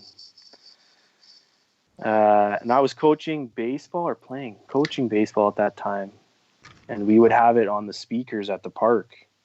Like someone would set their radio up there and just leave the mic turned on. So when the Raptors won the championship, I hopped in the car and took my oldest daughter for a drive down 17th Avenue in Calgary, which is kind of like the cruising area, just to kind of see what it was like. Because I remember, and you're clearly by your last comment, you're too young to remember this. But when the Blue Jays won the World Series in it was '93, I think. I was working downtown Edmonton, and and I was working at a place at the time. It was called the Palladium Club. Actually, Dave Semenko used to come in all the time. It started out as a private pool hall, and it was it's right where Epcor is downtown, just Jasper Avenue, 101st Street. Across from there's a Starbucks there now, and I think there's a Moxie's or something on that corner. Right Jasper Avenue, 101st Street. Anyway, and I was working in there, and the Blue Jays won, and I went outside, and Jasper Avenue was a mess. Like, it was outstanding. It was unbelievable, and it was a lot of fun, even though it was a Toronto-based team. And then I thought the Raptors might be the same. There was a little bit of a, it was fun when the Raptors won. I'm not a big basketball fan. I think, Mike, you're a bigger basketball fan than me, but still kind of fun. You might have missed earlier, but I had that year that the Oilers went to the final. Was the year I just kind of I became sober, like right at at that exact time. So the last place I wanted to be was White Avenue, right? Like, it might have been the scariest place on the face of the earth for me, but it's still a pretty exciting time. So I would have loved to. I still, now, if I go back, I would have loved to have been able to see that. Would have been pretty fun. I remember I had some friends that actually went to Carolina for the game, Game 7. Disappointing. Oh. Yeah, I know. So close. One game away. Yeah, one game away. Would have been. That was back when. Remember, you'd actually have, like, every 10th Oilers game or whatever was a pay-per-view. Remember that? You have to get. I don't know if you remember that. Do you remember that, Mike? Not every game was televised, but I think like every 10th game or so was pay-per-view. I'm not sure they could get away with that now. Right? Like, would people would riot? They did riot. They did riot back. You don't remember the pay-per-view, Brett? No. Damn, I'm old. No, I don't remember that. I remember it being on, but yeah, not every game. Not like now. Maybe it's either Sportsnet 1, or sometimes it's up in the. It's on, like, it says pay-per-view channel, but it's not. Like, you just click on it. But yeah, they rarely ever use that Oilers or Flames channel anymore, right? Like, they pretty much always now they've got 4 different Sportsnet channels. It's like dodgeball with ESPN Ocho. what's funny too, my kid, he was really into hockey, and he was really into the scores, and he has an app, like, he looks at it, he was checking the scores, and then one day they're just all PPD, and it was like really hard to explain what was happening. Oh no. He's got his head wrapped around it a little bit now. So now every night we're saying around 5-6 o'clock, he says, can we check to see if there's any old games on? And so we go and look on Sportsnet. Oh yeah, there's Leafs from 93. Oh, who do you want to win, Dad? I'm like, well, I don't know. Not the Leafs, I guess, right? Like, that's the right it was the other answer. night they were playing Leafs and Flames from some old year, and I was like, I don't know. I want them both to lose, man. So, hey, guys, so maybe Mike, What's the you got some boys and hockey fans, I'm sure. What's the first game you took either of the boys to? Yeah. Well, one of my fonder memories of taking Brady, my oldest, to his first game was not surprisingly an Oilers Stars playoff game, because Nice. in the 90s were that too, but Brett wasn't um, born then, by the way. I believe it was, yeah, I believe it was like I was around for those. Yeah, I no, believe it was 2001 or maybe 2002. Anyways, my oldest was just talking, and Marty Turco was the Stars goalie at the time, and people, the Oilers scored, so people are chanting almost like the Atlanta Braves chop. They're going Turco, Turco. Well, Brady thought they were saying turkey, so he made his own chant. He was going turkey, turkey, gobble gobble. Gobble and, gobble. Yeah. and we were sitting like 18 rows up and a little off of center ice, so we had great seats. And that chant that he did actually caught on a little bit. It was hilarious. Kids are good. How about you, Brett? Mine was this year. My son is 5. We went to a couple Oil Kings games last year and this year, and it went okay. So mine was this year. I got some tickets to an afternoon game against Phoenix, Yeah. Arizona, Did we win? and we sat in the first row of the second deck, so it was good. He could see everything. There's nobody in the way, and yeah, they won like 7-3. I think it was the Nice. game before their bye week, actually. And so they pumped Arizona pretty good. And he was happy. He just sits there and watches. As long as you get him popcorn and cotton candy, he's good to go. Yeah. Could probably take him to a men's league game as long as there was popcorn and candy. He'd be happy. So my oldest daughter, when she was little, she knew I loved hockey and I'd play and I'd take her. Usually I'd get a babysitter or something. I had a nanny for a little while. It was just I was a full-time single dad, so it was just her and I. But she thought that I played for the Oilers, right? Like I was such a big Oilers fan. She would tell if somebody were to ask her, she'd say, "Yeah, my dad plays for the Oilers," and she was hilarious. But the first game I took her to, I had a good friend of mine was a writer for the Journal. And then she ended up writing. She was the Flames beat writer in Calgary, but they had the Journals saved. They had their own sort of set of tickets that they shared, season tickets, and they were second balcony or like first balcony rather at the Coliseum, the Rexall, and first row, and they were great tickets. And so we went up and she gave us her set for a game. I can't even remember the game. I still have her ticket stub because we watched the game, but they did that.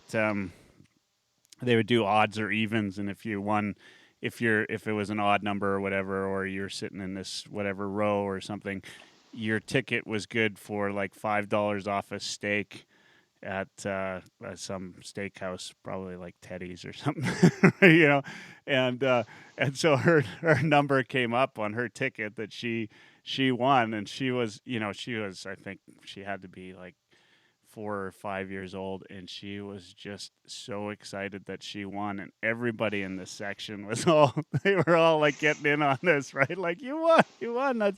So she called that her steak ticket. We never went. We never used it, but that was her steak ticket for forever. So that was her first. I know, it's funny the things that stand out. It's like nothing even with the hockey game, hey? Like, oh yeah, just little things. Like my kid was amazed when they were throwing pizza off the catwalk and had like little parachutes at the Oilers game. Like that's one of their little things they do. I still get it. Just like stuff like that. I'm still excited when that's going on. I'm not You gonna know, one lie. of the other funny things for me at Max's first Oiler game was he used to have like a fixation with number 4. So every seat that he said he saw, he was 4 years old, he'd be like, "That's a number 4. That's a number 4." And he also at that time was fixated with another number 4 that played for the Oilers in Taylor Hall. Well, just like a few days before is when Hall had that wicked accident where he got stepped on in warm up. So Max is like, Dad, I see Taylor Hall. And I'm like, no, you don't. He's not playing. No, Dad, I see him. I'm like, no, Max, you don't. He's not playing. He's not on the ice. No, Dad, he's up there. And sure enough, he pointed to the catwalk and he saw Taylor Hall heading to the press box. Now now you don't even see them, right? Like you used to be in the old Rexall, right? Like if you were up in the nosebleeds, you'd see, I Yeah. remember running into those guys all the time as they'd walk over the thing, right? And but I don't even know where they enter or exit from anymore. You'd catch them going. I've never been actually up in Rexall. I've never been up in the press box, but I have been at Saddle Dome, and that whole arena is as old as it gets, including up there. It's a little bit scary. Just as a nice little fact is the scoreboard in the Saddle Dome is empty in the middle. It's hollow in the middle because the way that the roof is, it would not support a full scoreboard. So it's actually you can look straight through the middle of the scoreboard when you're up there and you walk across. And it still looks like an old PA type of mic that up in Ed Mar's broadcast booth up there, and it's pretty old. It's an old building. Well, it's like the oldest one now, isn't it? Or second oldest? I think it's the oldest now, yeah. And Yeah. yeah. Well, do they have a deal? I heard them people talking about that. They got a deal for a new one now? They did Finally? get a deal, yeah. Which funny that that the Flames took a little while to come to the table to help offset the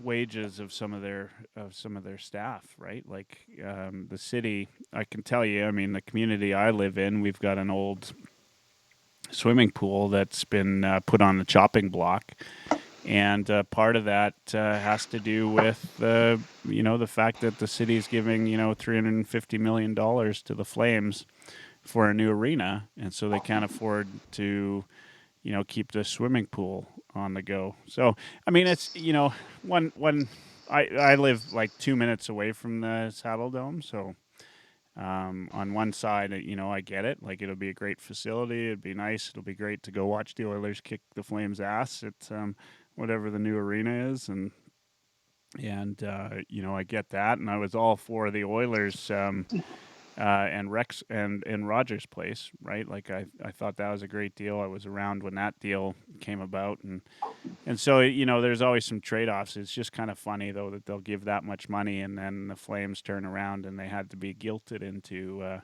giving the employees a fair wage, right? Like, Do you know why the first round when they put it out there that the new arena couldn't get built in Calgary?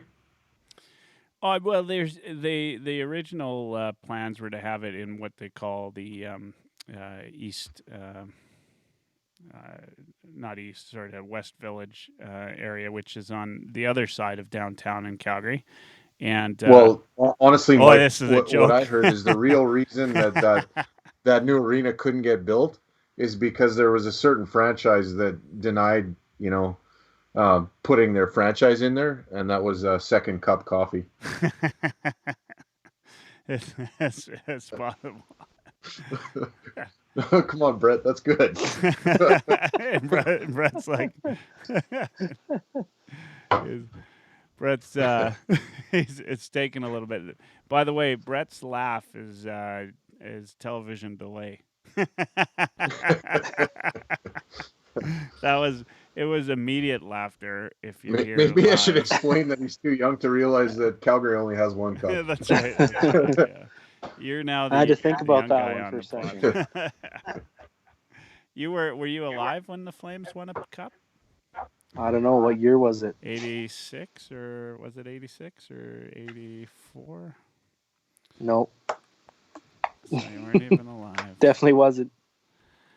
I think that it was. Oh man, you know what? For a guy 89. So for a guy Oh. that runs this podcast, I am really shitty for remembering dates and years. Like you got guys like this is why I'll never be hired on Ched or 1260 because a lot of that's not the only reason. There's probably about 20 reasons, but this is one of them. But those guys like Low Tide, like I had Low Tide on the show, and he's an awesome guy. He's really great. But guys like him, Stoffer, probably Gregor, and I'm gonna throw up a little bit in my mouth, but Spectre too, or they remember everything, right? Like they remember to the minute. Like if you asked them what period that Leafs Kings game was, what period Gretzky high sticked, it was Dougie Gilmour, right? He high sticked, wasn't it? Yeah. Yeah. They would they'd remember what period that was in. I don't remember that shit. I remember that it happened. I don't even remember the year. Like I had to look up that they were in the Campbell conference together, and I don't remember all the reasons. But you ever hear Stoffer remembers like every junior player that ever played hockey? Like how the hell? Like Oh, he remembers every tree he ever planted too. I know. Like That tells you about how many trees he planted, though. yeah. Yeah, there's probably some of that, but it's unbelievable. And we're lucky as fans, I think, to have guys like that, like the Low Tides of this world, Jason Gregors, and your guys on the 6 o'clock there, which I'll never, no offense to them, but I'll never listen to. And it's just a time of day thing for me, but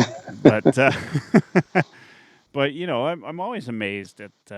And granted, these guys do it. They do it professionally. They get paid for it. The other thing they do, which isn't really as well known, is they have a pretty scripted. A thing going on, and they do a lot of work. It's their job, right? So they do a lot of work going in. Whereas Brett, my level of preparedness for when you get on here is about 5 minutes before. I got to make sure I spell your Twitter name right. Yeah. Do you grow up in Edmonton, Brett? Yeah. Yeah. Edmonton my whole life. What area? I live in my parents still live in the same place as the Southwest, but the old Southwest, because now Southwest goes way south. That's where I live now, but Like Heritage kind of by area? I don't know if people are listening if they know, but like White Mud, the ski hill there.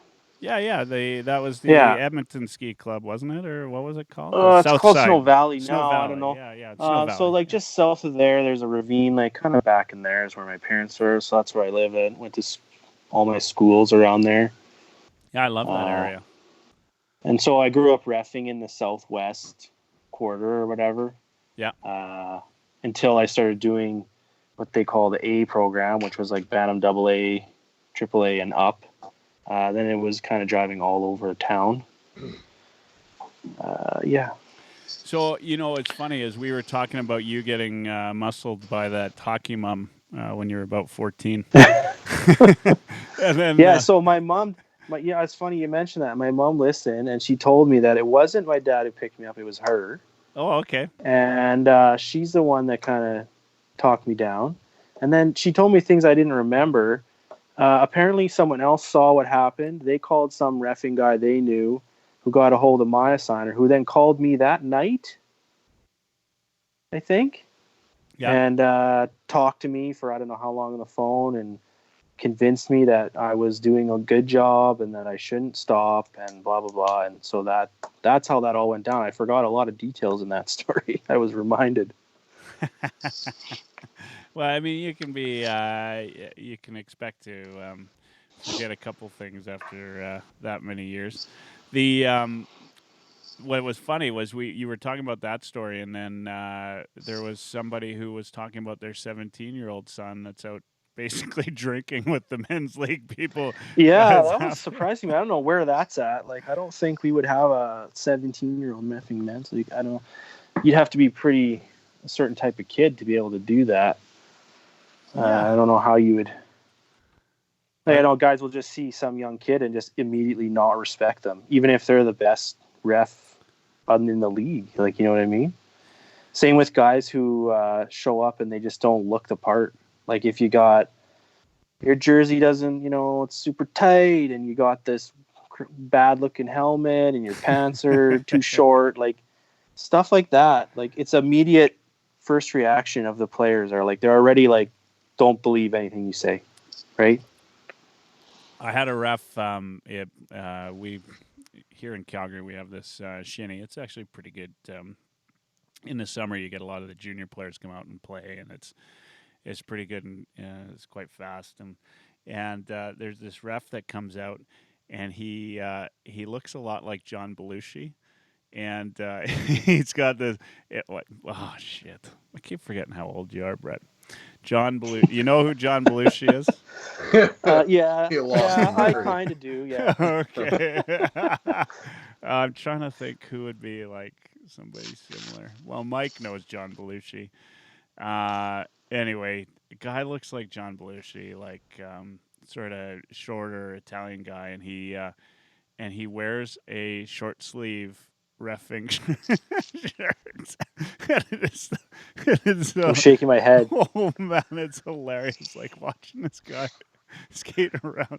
He is so and he's one of those guys that like every motion he does, like when he skates, he does the full arm movement. Like the whole way out and the way back, and like, oh man, it is comical. And so, like, for you're saying it's for shinny, so it's it's probably not that big deal. But like I just, even for rec league, like I just don't get when guys like are not out there to at least try their best. Like, you're getting paid to be there. Guys are paying $800 a year, maybe more, $1,000. To have refs and timekeepers and have like a real game. And I don't know, some guys don't get that or what. Like, in the end, you guys are customers. Like, I'm not going to sit there and take everything from guys because they pay. And I've heard that before, like, I pay to play, you can't kick me out. Like, that's not true. But you have to try to give your best effort for the guys who are paying $1,000 to play hockey. It's kind of funny listening, last week when you and Mike were talking, because I mean, my beer league and rec league experience in Grand Prairie has been, nothing compared to what you guys were describing. I mean, a ref will have to call maybe 3 penalties in a game, and I don't even think that you went to the box. I think they would just award the other team a penalty shot. So they're calling a couple of penalties, icings, offsides, and it's pretty tame. I mean, guys care and they're trying, but they realize that guy has to work the next day. And like I said, that like the really in beer league, I had one incident in Claremont where I got in a fight and it was kind of funny, and then in kind of my normal, it was like a 35 and over team, and I started playing on it when I was 28, but the only thing that ever happened in that whole league was one time there was a face-off and a guy out of nowhere just sucker punched a guy, and nobody still to this day knows what for or why. Like, it was a clean game. The guy just snapped, and that was it. Like, I've had 2 incidents in, probably 15 years of rec hockey, and it seemed like you and Mike were talking and stuff in Edmonton and Calgary. Shit goes sideways all the time. Yeah, it does. But like when we're on here, we're telling stories about it. Like, that's the only stories we got. I don't got any stories about all the games that had 2 penalties or 1 penalty or none. Like, that's because those are like, I'd say games. like, I got to send an email every time there's like anytime anyone gets removed from the game, I got to send an email. I got them all saved. Like, I'd say on average, I'm probably 1 every 12 to 13 games. So it's not like crazy. It's like, you know what I mean? It's not every game I'm having to do stuff like that. I mean, those are just the stories that stick out in my mind is when guys lose it. But there's a lot of games with 3-4 minors maybe on each side, just regular like penalties, nothing crazy. And then there's other ones where you fill the score sheet. But yeah, yeah. Well, the crazy thing, right, is like I actually feel for some of the scorekeepers, right? Because when you get the real assholes in there, you can see them chirping the scorekeepers, and or they're man. just chirping behind the scorekeeper at each other. Oh Like, yeah. and like she or he is just trying to like hear what I'm saying through the little Yeah. hole in the glass there. And guys won't shut up. Yeah. Oh man. Like it is. It can get. I mean, it can get kind of out there and not. Not great, but for the most part, I think you're right. I mean, we're telling the bad stories. There's, most games go in with little to no problem, and you have a little bit of fun, and that's about it. The one thing I will say about my league too, Mike, is I think they do a pretty good job of like holding people accountable with suspensions and increasing suspensions, and then eventually just indefinitely not welcomed back. Yeah. Because if there's no consequence, yeah, you get kicked out of this game, but next game you're just back. Like, it doesn't really deter future actions. And I do think our league does a pretty good job at taking care of that and suspending guys for 1, 2. I've seen 5, I've seen 10 on there, I've seen indefinite, like I've seen everything. So that's one thing I will say. We've got. I just saw on Twitter Hay Stripes video. Do you know who that is by chance? I do not. No. I'm kind of curious. They just joined as a watcher, and it'd be there's they could text in a chirp or two. Yeah. Is there a like a group of just like there's Oilers fans? Is there a group of this guy, by the way, goes. So at Hay Stripes video, the West Macaulay of Beer League. Hay Stripes is beer league, hockey up close. I do know who that is just from Twitter. I know who that is from Twitter, but I don't know him personally. Okay. Well, welcome, Hay Stripes. That guy puts a GoPro on his helmet. Yeah. And videos all his games, and then he cuts clips and posts them on Twitter and Instagram or whatever, and YouTube, I think. All right. Well, just by joining and watching on Periscope, you get a little shout out there. And, so you're saying a ref with a bigger ego than normal? Jeez, yeah. Now we get to really see all the shit. All right. Well, I just gave you a follow, Mr. Hay Stripes, and hopefully it's a worthwhile follow. But just fair warning, Brett's probably the first ref that I've ever really liked. Hey, well, that's a compliment. Thanks, Mike. Yeah. Well, sort of backhanded one, but if I'm ever like, if I was on Twitter and I couldn't joke at myself and at ref, like how people feel about refs, like I couldn't be on there.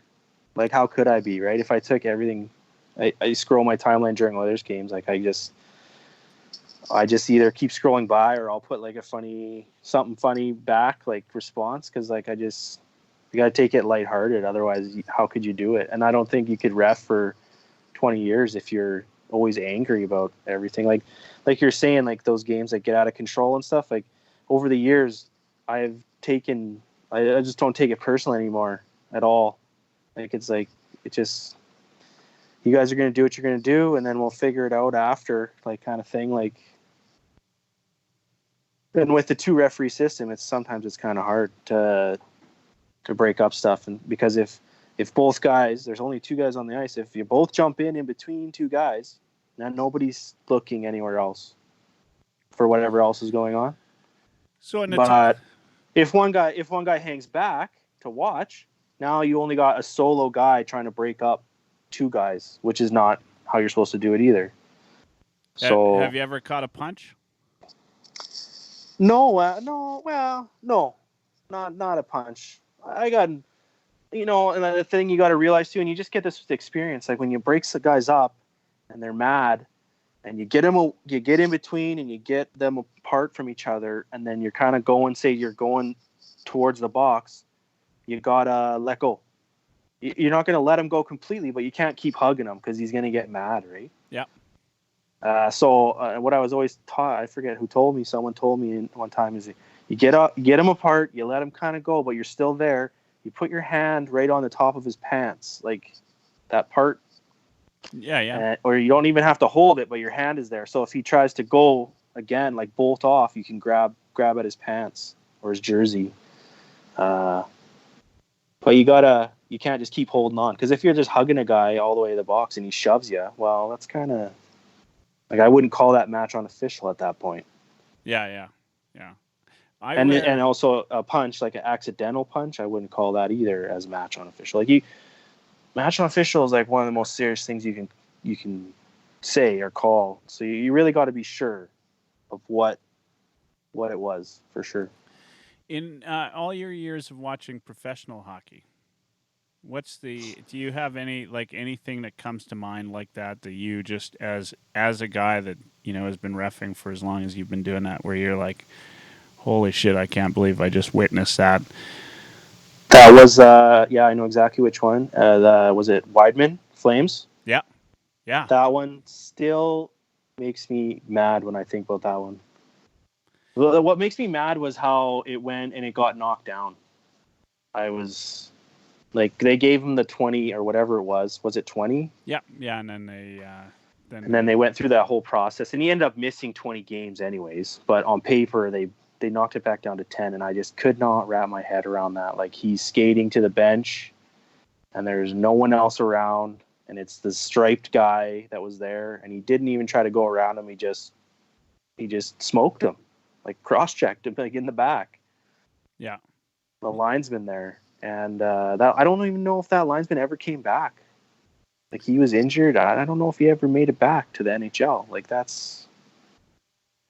Yeah. So if you ask me about one that I remember and makes me kind of upset, it's that one. Yeah, it's funny that you you had one in particular that I mean, obviously everybody remembers that. I got another one that's funny that I remember in my mind, clear as day. It's Mick Magoo, it's Cujo on the Leafs, and I don't know if you know where I'm going with this. It's a goal. Cujo's irate. He's chasing Mick into the corner. Mick's like, give him the hand, like, stop, don't come any closer.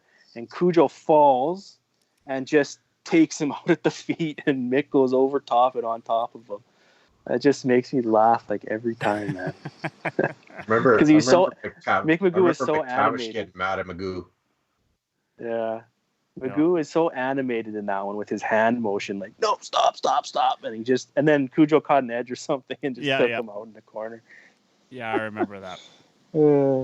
Yeah, I mean, there's obviously been a couple of times. I mean, I always find it interesting that, for the most part, right, like, people could be as irate as possible and be going just crazy, but they do stop when the official gets involved, right? Like they, it doesn't matter. Yeah, and there've been some crazy guys in the NHL, right? Guys that have been hit in the head, a number of times, but quite typically they just they hold off once.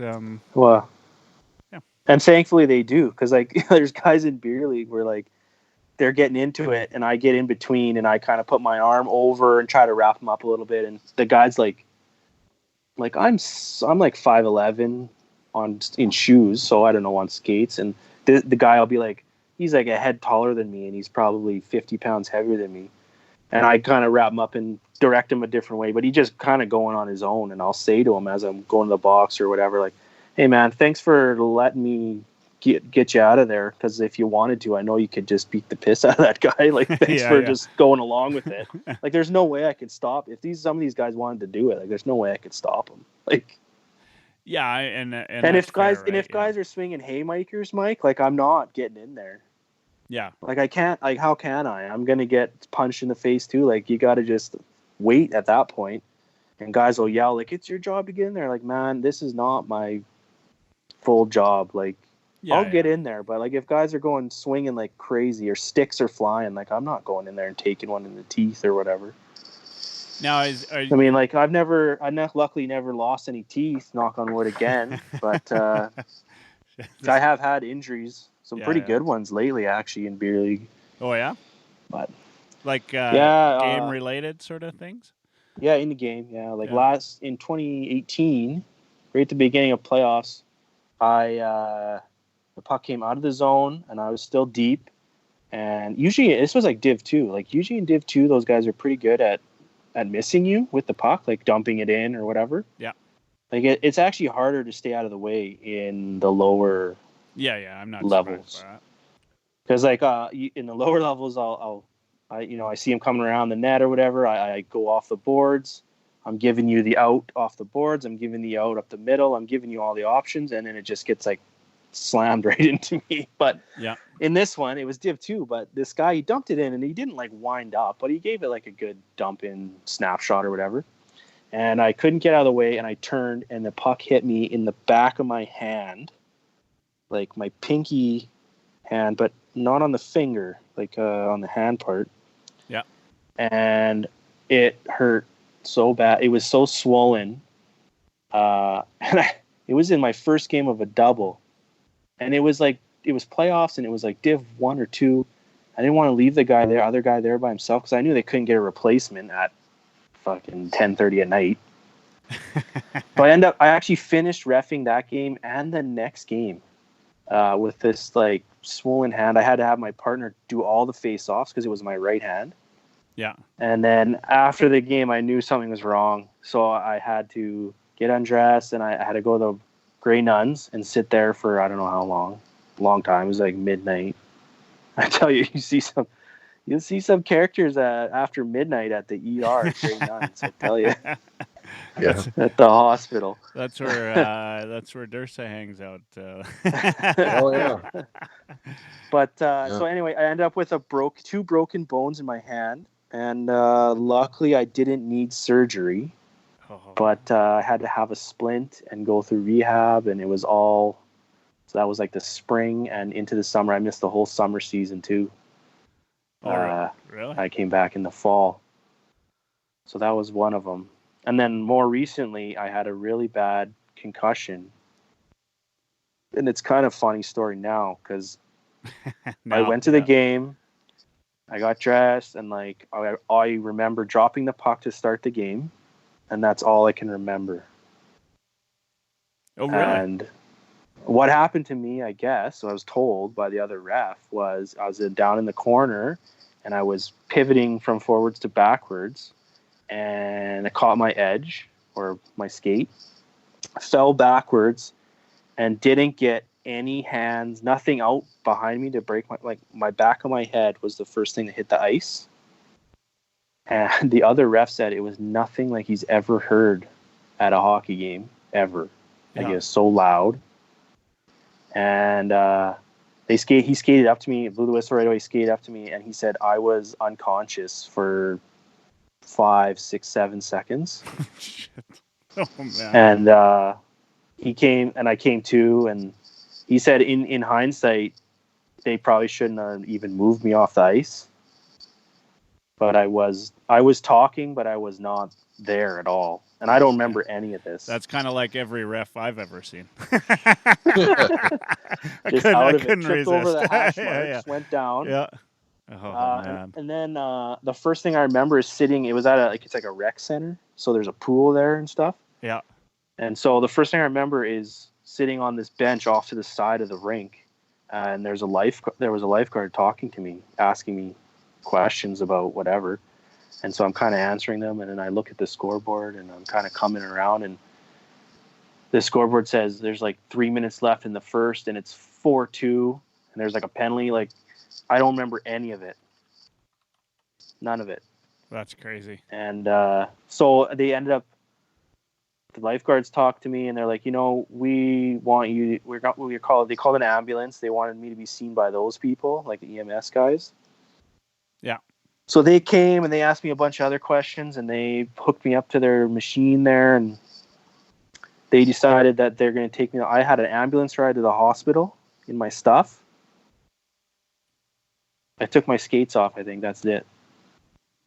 I had an ambulance ride to the hospital, and my wife she just got to the rink as I was being like wheeled through the friggin' lobby. Oh man, yeah. And I went to hospital, and I had to wait, and then I saw the doctor, and then I had to wait, and then I got a CT scan, and then I had to wait, and then it was all clear, so then I could go home. And I was off work for a week, and I didn't ref the rest of that playoffs for August. I had a month off. So that's one of the more serious ones. And so that's why it's actually my pinned tweet on my profile there. It's like kind of like the story. I wrote it out. But that's why you always got to wear a helmet. Yeah. And always have it done up, and always have it on right. Because, you just never know. I've skated for 20 years, done thousands of games, and I fell just, on my own. No one even ran into me or bumped me or nothing. It could happen to anyone. It could happen to you at the outdoor rink. It could happen to you anywhere. Yeah. And, if I wasn't wearing a helmet, back of the head, straight to the ice, who knows, man? Oh yeah, I mean that, and the helmet's a big part, right? Speaking of and not wearing a helmet, watching that that San Jose game. Now, when you lose your helmet, right? You got to go, which you got to put it on. Yeah, put it on properly, or go straight off. Well, the NHL's a little different, but yeah. What is it in beer league? Yeah. What's it in beer league? What's the? Well, Hockey Canada and beer league, same thing. You either got to put it on and do it up properly, and then play, or do you just go straight off? I guess go straight off. Yeah, that's NHL too. Yeah. Otherwise, and it depends too. If the guy doesn't have a helmet and the play's right around him, and maybe he's on the ice, I would just whistle it. I wouldn't even wait. Oh yeah. You bringing up that story reminds me of I was playing. Mike, hold on to that for 1 second, because I'm going to just throw you two on. I've got to take a break here, and I'll be back. But you guys go ahead. You're on. Yeah, your story there reminds me, my whole minor hockey career. The worst thing that ever happened to me is one time I was playing a game in Innisfail. I played my bantam in Sedgwick, Alberta, just probably 2 hours east Edmonton there, and I was reaching for a puck, kind of got a pass up against the wall, and I was reaching for it and got cross-checked in the back. And back in that day, that was before aluminums or composite sticks, so it was a wood stick, so it just fucking snapped against the boards and went about 50 feet in the air and kind of knocked the wind out of me, and I didn't miss a shift. I kind of skated off, and my coach just slapped me on the back and good to go, and away it go. But in rec hockey one time here in GP, I was skating down. Puck was in between the circles there, and I was reaching for it, and a guy in front of me kind of slipped, and he lost his balance, and his feet came up. Skate clipped me in the mouth and severed my lip, and I kind of hit the deck. The Darcy Tucker in me. If you catch that reference, maybe not, but almost like Ryan Smith when he got a puck in the face from Pronger in 06. I'm up. I'm bleeding. I didn't even realize that I was bleeding. I finished my shift. I skate off to the bench, and the guys are like, "You probably need to go to the hospital." I'm like, "Why?" And they're like, "Well, touch your mouth." So I'm like, "Oh," and then handful of blood. Well, I take the room key. I skate off to our dressing room, get undressed, take them back the room key, drive in my car, drive home. And at the time, my baby's mama says, "What are you doing here?" And I'm like, "Well, I need to go to the hospital." She's like, "Once again, what are you doing here?" So she calls a cab. I go to the hospital. I get my mouth stitched up and get out of there and go out of the hospital. And I'm like, I had money for a cab, but thought I'd just walk home. Well, I must have phoned home about 300 times to find out where I lived. And our youngest son at the time, he was just like brand new, like a couple days old, and he was having problems. So she's like, I get home and Jen's like, we need to go to the hospital for Max. So her sister came over to watch our other two sons. We go back to the hospital, and I'm like, hey, that's the doctor I saw that stitched my lip. And then she's like, hey, doc, does he have a concussion? And he's like, well, he very well might have. Yeah, I was in the moment, I was good, but it took I'd say about an hour and a half, and I was on Dream Street. Like I could remember things from 10, 15 years ago, but I couldn't remember things from 15 minutes ago. Like it. And, that's the dangerous thing with those, man. Because like mine, I was so knocked out. Like there's no way they're gonna let me back on, and I wasn't really in any shape to get back on. But I know what you're saying. Like I've seen guys playing, and they fall and they smack their head pretty hard, and they just from then till now, it's changed so much. Like I missed the next day of work, and the day after, like it was a Tuesday when it happened. I stayed home from work on the Wednesday, back to work on Thursday, playing hockey again that night, and business as usual. My son, my oldest son, he got kind of hit from behind, and they wanted to keep him out for 6 weeks, and he didn't have nearly the symptoms that I did, like not even close. Yeah. They treated it a lot. I know what you're saying.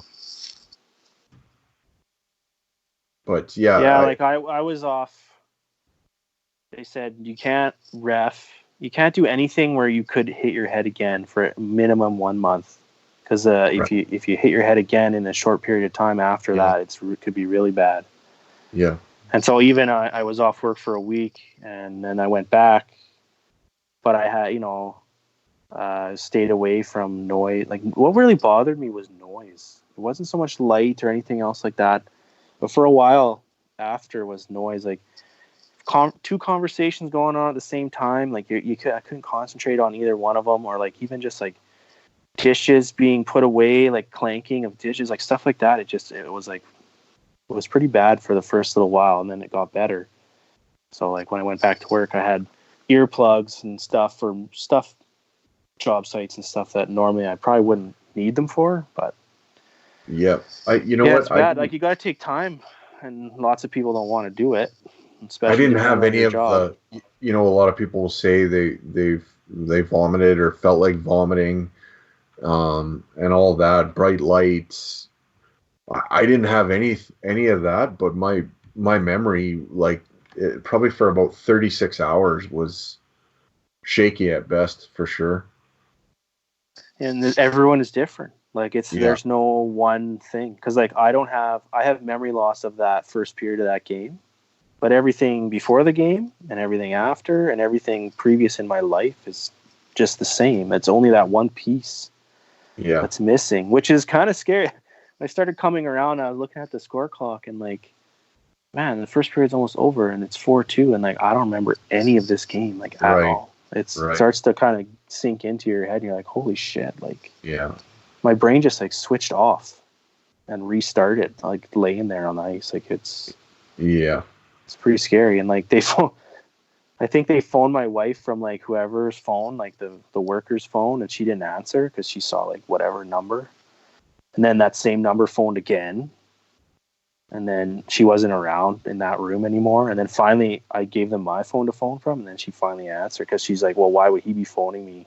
He just started reffing, like something's probably pretty serious.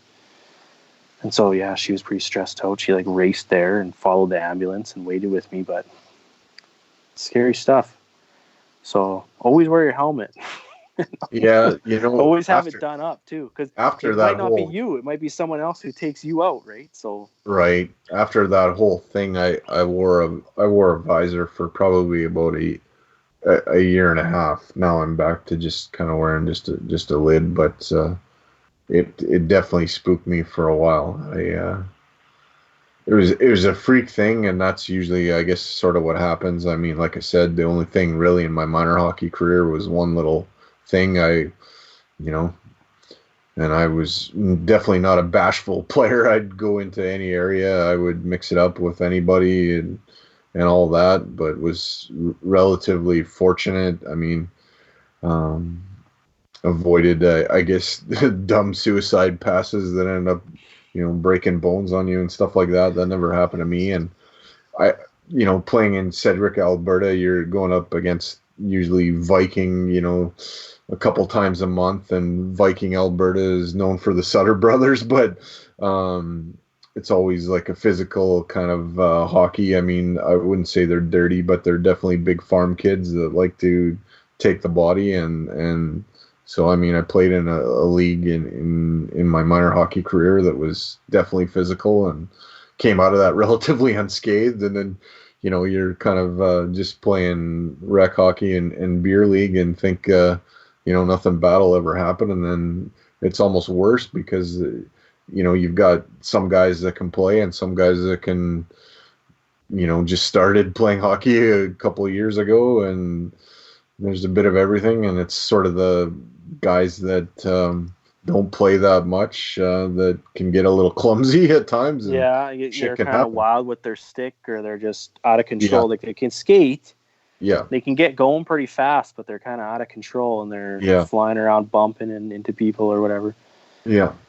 Sometimes, you just, I hope it never happens in any of your games, because like you see stuff happen like that in the NHL. There, that one guy took the skate, that guy went and fell, and his skate went up and hit that guy in the visor. I think it was Brit. No, was it Brit? No, I don't remember. But you just hope that it never happens in our game, because like we don't got to friggin' standby doctors and ambulances at our rink. We got like nobody. There's like one rink guy, and he's probably not even around. Well, I'm back, guys. By the way, I've been listening for a little bit, but one of the things that I wear a full visor and have had, I want to say, 10 years now. After I saw a guy lose an eye in men's league, just took the shot came from the point and went up, and he didn't wear a mask. He lost his eye, and of course, as you said, I mean, there's nobody there to help you, right? Like you kind of. No, I know. We were actually. This is back when I was living out in Edmonton. It's that, what's the name of the, it's like one of those far out rinks, and he lost an eye, and I figured that I wasn't getting a call up anytime soon, so I switched to the full visor. And I know like guys always get chirped for wearing cages, right? And I don't know. I have no. If I played, I'd probably wear one too, because like you just never know what. It's not even for myself. It's just for other guys around me. Like I think I think the guys who get chirped for wearing cages, the guy who wears cages but then they're the aggressive guy. They're the aggressor. They're always in there with their hands up in other people's faces, and they got a cage on. That's what I don't think other guys like. Yeah, if you wear a cage and you keep to yourself and whatever, I don't think anyone's going to give you a hard time. Yeah, I mean, it doesn't really matter in rec though, right? I mean, like, either way, right? I mean, nobody's really throwing them, right? And if you're going to throw them, then I guess you could remove your helmet. Like in rec league, I see guys that don't wear shoulder pads, man. Yeah, like, it's not mandatory in our league to wear shoulder pads, and I don't know why you wouldn't. Like, I haven't worn shoulder pads in 20 years. Take a shot to the chest. Like, I don't know, man. Yeah, and like another thing that's not mandatory, neck guards. Like, yeah, I've never. I didn't ref in this game, but I know someone who did. A couple of, I don't know how many years ago now, in Edmonton, it was Southside Athletic Club. Yeah, a kid he took a slap shot in the neck, and I think he had a neck guard, but it wasn't. I don't know, hit him the wrong way, and he ended up dying. We've got it was like midget AA, so this is like a high school kid. Yeah, it hit him in the throat or whatever, and it like crushed it. And I don't know when he died. I don't know if it was on the ice or in the hospital, but like he passed away. The fear with the neck guard thing is always taking a skate there. So I've got a story around that, but we do have Bob the goalie's called in. So we got the first ever Rip the Ref call in, right? Because Bob didn't call in last time you were here. Anyway, I'm going to put Bob. Just hold on. Bob, you are online. I guess you can't say first time caller anymore because this is your second time. Well, I can, but now it's just a lie. So. That's right. That's right. Hey, thanks for calling. So The ref never tells a lie, right, Bob? that's, That's right. Except for that one you just told. that's right. Yeah, maybe once in a Mhm. while. So you got an embarrassing story? Well, first off, with the points you guys were bringing up about the injuries and stuff, and they're important, but I got to be honest, it's depressing me. So I figured I'd try and get into some a bit more lighthearted. But, Right on. I love it. First off, for Brett, because you've been reffing for such a long time, and I've got some reffing experience, and more of a wannabe than anything. But there's got to be one particular. When I was linesing a junior A game, I had a guy clear the puck, and he fired it right at me. I was standing right by the player's bench, and I actually caught it in my midsection. Like I actually caught it, put my hands over it like a football grab, and then tossed it over my shoulder into the bench and called it for being over the boards.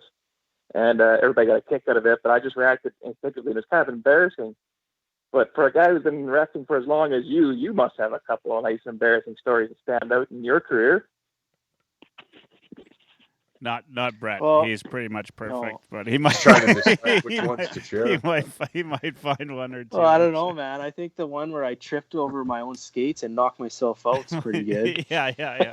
Which led to the depressing conversation. But, Well, that was one, Brett. I know that was a dandy. That's actually the one that got me thinking about it. But you must have a bunch of them stored up somewhere. Well, I don't know. Not off the top of my head. I have to think about that one. But oh man, yeah. I'm trying to think if I've got anywhere the ref should be embarrassed. I mean, there's a few, obviously, but I'm trying to think too. Like what? Yeah. I mean, there's there. I guess when you're a player, the most embarrassing thing, like from a ref, like when you always want, especially if they're really calling a bad game, is when they do trip. Right? Obviously, if they knock themselves out, it ceases to be funny anymore. But yeah, when they just fall. Yeah. Yeah. Well, that's supposed to mean that you're supposed to owe beers if you fall, but I don't know. We don't really follow that one anymore. Yeah. So Bob, you said you grabbed the puck and then you threw it over. Like, was it just instinct that threw it over, or like how did that? What was it that kind of made that come about? Probably stupidity more than anything. I'm not sure who has instincts to throw a puck over the boards, but I caught it right in my belly button and I grabbed it and just tossed it over my shoulder and whistled it down. In the end, everybody had a pretty good laugh out of it, and it was a good story for a while. But at that particular time, because of how quickly I did it, I was actually embarrassed that was my instinct to throw the puck over the boards. I think one of the most things that happens to me most often and is embarrassing is when the puck is completely not even close to being covered on the other side of the goalie from where you are standing, and you whistle it like as if the goalie has it, and the guy has the puck on his stick, and he just looks at you like, "What the fuck are you doing?" Some of those goalies are pretty good. As a guy who relates more to a goalie than a ref, I always appreciate the quick whistle. Some of you goalies are good at selling. They're good at selling that. Like they go down, they scrunch down like they have it, and they don't move. So you just figure they got it, and it's just sitting on the other side, and you're on the wrong side as a ref. You can't see. And, of course, that's when it just, you blow the whistle, and it gets popped into the net, like, right after. That's pretty much guaranteed always going to happen. And it's just a bad feeling. That is the truth, right? Like, if you blow the whistle on a free puck, it almost always goes in, doesn't it? It's like it's pretty much. It's like, just like if you are in the way and it bounces off you, it always goes right to the middle, right to some guy who's just standing there, and he just fires it in, right, every time. Yeah, that's that's kind of like Murphy's Law, isn't it, of wrestling? Yeah. But an interesting thing, the only way it's not a goal is if it goes directly off the ref and in the net and doesn't get touched or played by anybody. That's the only time it doesn't count. If it goes off me right to somebody and they smash it in, it counts. Yeah, but If it goes off of me and it goes off your skate and in, it counts. So, but if it goes off of you directly into the net, it doesn't count? Then it doesn't count. You know what? I didn't true. actually know that rule. So that actually happened. You should look up the video because it's actually kind of funny, Mike. Okay. I think it was Tim Peel. It was either last year or the year before. Some guy, he dumps it in from like the red line. Tim Peel's like in the corner, hits him like right in the crotch, basically. Yeah. And goes to and Fleury was gonna come out to stop it, like on the ring around behind the net. Yeah. And it goes off Tim Peel and it goes into the net. And Tim Peel gets hit and he goes like falling backwards into the boards. And they had a talk about it. I think they went to this bench and they ended up not counting it because it was directly off him and in. But it's a pretty funny video, actually. So I'm but looking yeah, it up that's now. an interesting one that doesn't happen very often. Yeah, I just found it, so I'm looking it up now. Are you, Bob? You still watching on Periscope, or are you logged off Periscope? No, at the moment. I was on Twitter, so when I call in, I gotta get off the phone and just call you directly. Okay. Okay. Well, it is in there. I can't see anything except for Sportsnet. And it is Sportsnet, and it's a St. Louis Blues goal called back for deflecting off referee Tim Peel's midsection. So. Yeah. Yeah, and there's so it's a disallowed goal. So, I would have thought, and it's funny because you've posted a couple surveys, Brett, where you're asking, what the rule is, and seeing who knows it or not. And I've been wrong just about every time. And of course. That's hard for me to admit, by the way. And I always thought that the referee was considered a part of the playing area, and so which would, to me, make that a goal.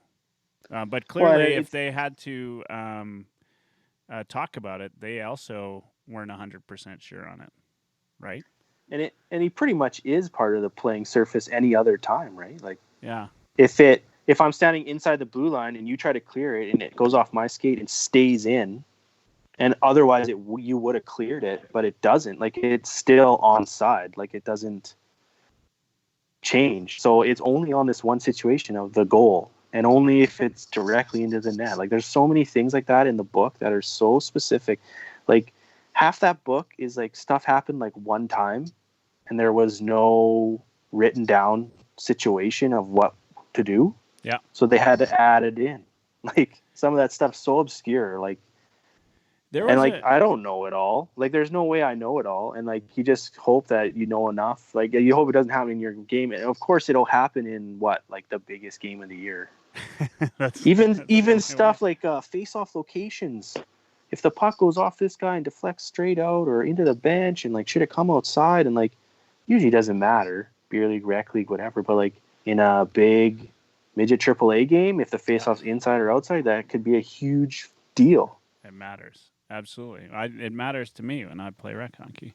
So, because I get. Can I give you some advice though, Mike? Yeah. In the first period, don't be the guy arguing about face-off locations.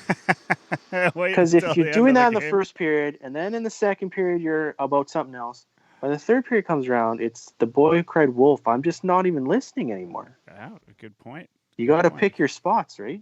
I don't actually argue too much with the ref. A face-off location in the first period on an offside or an icing or whatever. It's not something that's not the hill to go die on. So because I'm the official host and Mike has to listen to me, we're going to play Stump the Other Mike. That's the name of this game. So I want you to ask. I had him spell the name earlier, and now this is see. I get the pass. So Bob, you get to stump. You get to play as well.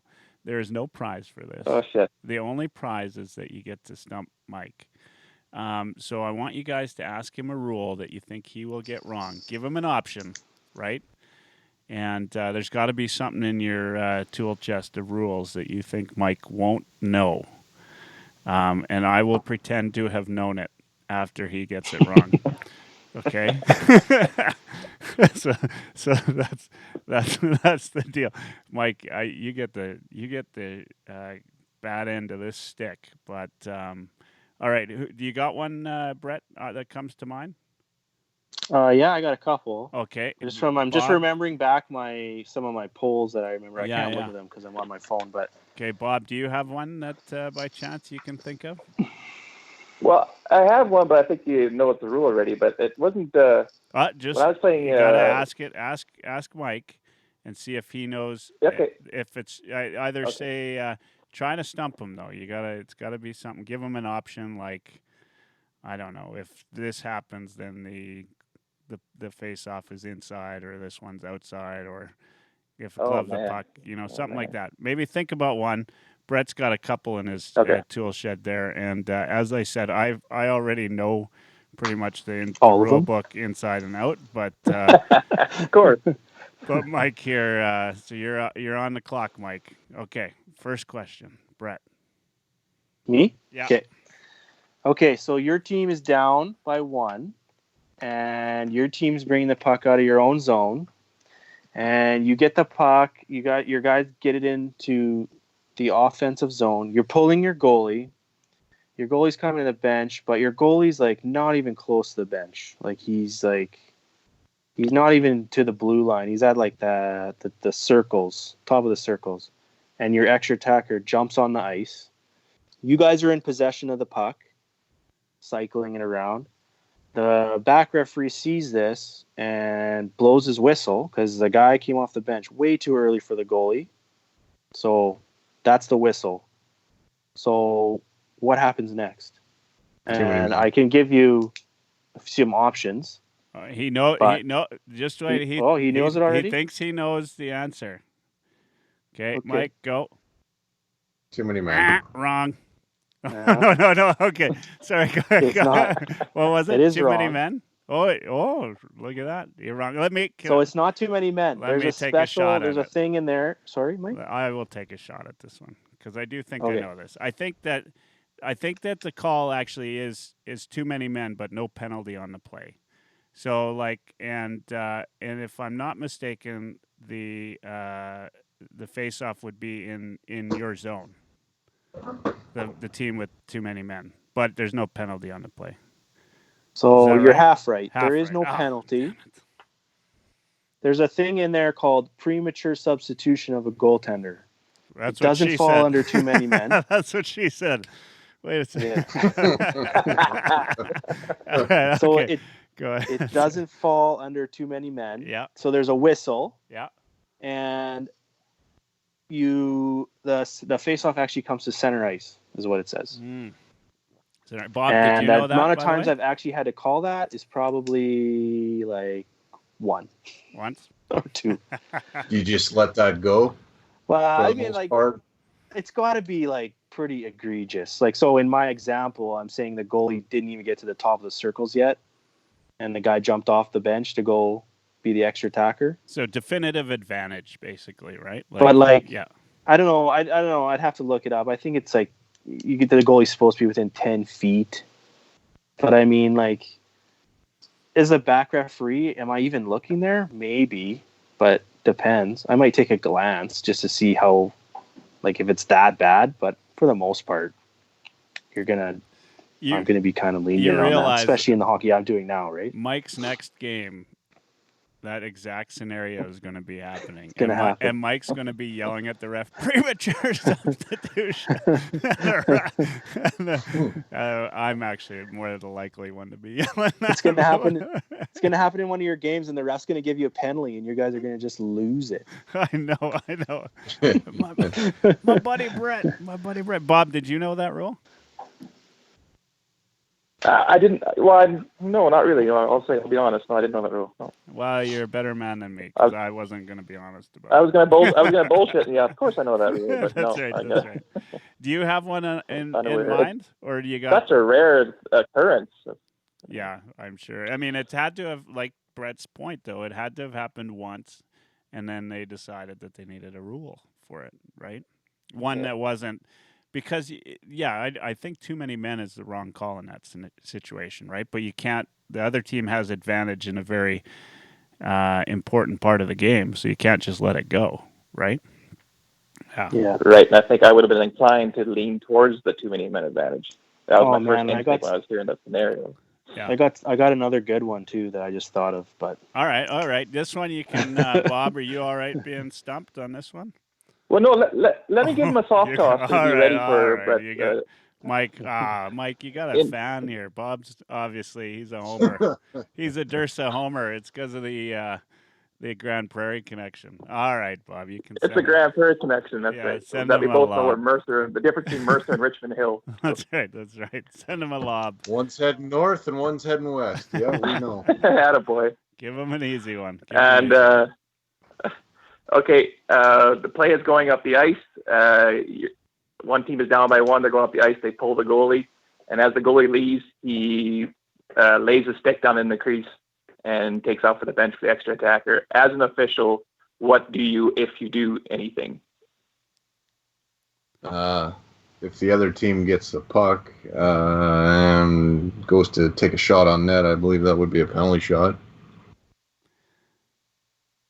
So I saw this one because it was one of those. It was in one of those sort of rare rules because it was something that used to happen like back in the early 19th century or something, or 20th century, right? Like it's legitimately one of those rules where one team actually used to do that back before raisies were allowed. So what's the? Do you remember the call? What's the call? Well, vaguely, but I'd rather Brett answers that one. Do you know the call on that, Brett? I've been thinking about it here. I would say that the stick is laying there. The goalie goes off. He's now been legally substituted for, so he is off the ice now. I would not blow any whistle. If the other team comes down and shoots at that stick, and that stick is left there on purpose like that, then I would award a goal. So I remember now where I saw it, and actually it just came up as I did a Google search. So it came up as three weird NHL rules exist because of Roger Nielsen, and I remember reading this article now, and that's one of them. So that's funny. So. Do you want me to read it, Bob? Do you know the? Yeah, please do. So I've been given about 4 different explanations on this one, and I'll be honest. So I do remember. I don't even remember what it was when I looked it up. It's funny because when you said that, I remember that now as being something that was, to Brett's original point, was something that nobody knew what to call, and they invented a rule. And I forgot. This is the actual article that made me think. I remember reading, and it was Roger Nielsen. He would, do everything he could to gain any advantage, and he knew the rules quite well. So intentionally putting too many men on the ice is number 1 in this article. It's a bar down article. And he said basically a way for Nielsen to prevent the other team from having an opportunity to score when the game clock was ticking down and the other team was trying their best to score a goal. He'd keep putting, interrupting the game by putting too many men out, right? And so you can only get so many penalties. Right, but they'd only get like 5 seconds, before a whistle was called. So that's actually pretty smart, right? And so I don't know what the rule is on that. I'll have to look it up. And then the other one is putting a defender in for penalty shots instead of a goaltender. So that's an interesting one. And then goaltender leaving his stick in the net after getting pulled. Plain and simple, this is right from the article, plain and simple, nothing said that a goaltender was not allowed to leave his stick lying across the crease after he got pulled. The stunt would obviously interfere with players trying to score, especially if it was one of those full ice dumps trying to slip it in. So a rule was put in place. I assume, and actually the article doesn't say, but I do remember what's actually supposed to happen. Yeah, I would assume it's probably just a penalty, or it might be a penalty shot, or I think probably the likelihood is just like a penalty on the play, a penalty shot on the play. It would probably just be called a goal, right? Well, the reason why I said that is because once the goalie is legally substituted off the ice, so it's an empty net. Yeah. Any play in the game that would have resulted in a penalty shot, it just turns to a word of goal. If you have a breakaway on an empty net and some guy hauls you down, we're not going to put the goalie back in and give them a chance to save it. We're just going to count it. If you shoot the puck at an empty net and someone throws their stick across the ice to try to stop the puck, we're just going to count it. We're not going to put the goalie back in. Isn't that in the NHL just a penalty shot? That's kind of why I thought that would be a penalty shot. So I found this is USA Hockey, so they're Section 6 playing rules, so I'm certain it's probably pretty close. It says, a minor penalty shall be assessed to a goalkeeper who intentionally leaves his stick or any portion of his stick in front of the goal. So that's the first part. And then it goes on to say, a goal shall be awarded to the non-offending team if the puck shall hit the stick and prevent an obvious and imminent goal, regardless as to whether the goalkeeper is on the ice, in the act of leaving the ice, or off the ice. So there you go. So it's okay. Let me share my experience in that one. So I was that goalie. I was playing senior hockey, and this is how I knew it was a rule. This is how I knew it was a rule. The first time I got pulled, I turned around, put my stick right on the goal line, basically, and skated off. The other team was hollering because they saw what was going on, and then the ref blew the whistle and had no idea what to call. He had no idea. He didn't know it was a penalty. And there was no rule book on hand because they had to go to that they had it in their ref bag sort of thing. Yeah, no. And they ended up not calling anything. They just redropped the puck and asked me more or less not to do it. So of course I got away with that one. Yeah. So next time not the next time, but another time I got pulled in that same season, I did it again. And they called it down. And that time they just different officials and. He gave me an unsportsmanlike penalty, and I didn't even argue it. I'm like, well, if you're going to give me a penalty, I suppose that's a fair call. Yeah. And then somebody pointed out the rule that says about the goalie putting the stick on the ice, just like you were reading there, Mike. But the key word I found in that rule was intentional. So what I started doing after that is, as I was skating off, I would just fumble my stick and drop it. I'm like, oh, well, I can't go back and pick it up. We're in a hurry, so. It's fucking goalies, hey, Mike? Yeah. Working the angle. Wow. Goalies aren't supposed to be that bright. That's pretty smart. I just found something I hate more than refs now. I thought that was supposed to be a softball, though. That was a pretty tough one. That's right. Yeah. That's right. That was the lob there. Wow, eh? Look at even not only is he playing dirty, he says he's sending you a lob, and we actually got to look up the rule book to find it. I know, hey? Yeah. There's nothing worse than a goalie that knows the rule book. That's right. Well, I didn't at first. I didn't know that was a rule. That's why I was putting my stick down, thinking, well, chances are when they shoot it from the whole length of the ice, it's going to be along the ice. Nice. So it's going to hit my stick and stay out. So I didn't even know that was a rule. So I actually thought initially I had found a loophole. Like, I'm freaking brilliant. And then, no, I'm not. But I still disguise it as being brilliant. Well, that's like the loophole from, was it a couple years ago when the guys are coming in on a 2-on-0 and the goalie just turned around and just smokes the net off. Oh, yeah. That was going to be my next example. So thanks, Brit. And the only call at that point was to reset the net and have a penalty shot. So then the goalie got just a 1-0 instead of 2. Yeah. And they had to, then those specific leagues made specific rules that if you do that, it's just going to be a goal, basically. But up until then, there's nothing there. So what would you? And then there's the bobblehead to knock your helmet off routine. The what is? Oh yeah, the helmet off. Yeah, and that one is that. Can that be called unsportsmanlike if a goalie did that too much, or delay of game? If a goalie was, it was clear they were intentionally taking their helmet off every time?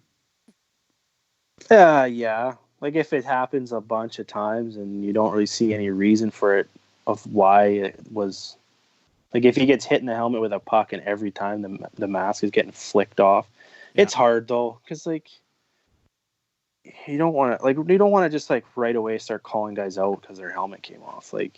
You got to give them at least one or two. Same with like the nets we play on in these city rinks, they're like the pegs are so shitty. Like the net just comes off easily. Like goalie tries to push off and make a save, and the net comes off. Like you try to give them a benefit of the doubt a few times because I understand that they're not that good, and just hope it doesn't happen at some crucial part of the game, which it pretty much almost does. But again, back to Murphy's Law. So, all right. So, Brett, you had another one for Mike, another stumper. Well, this one might be a little easier then. All right.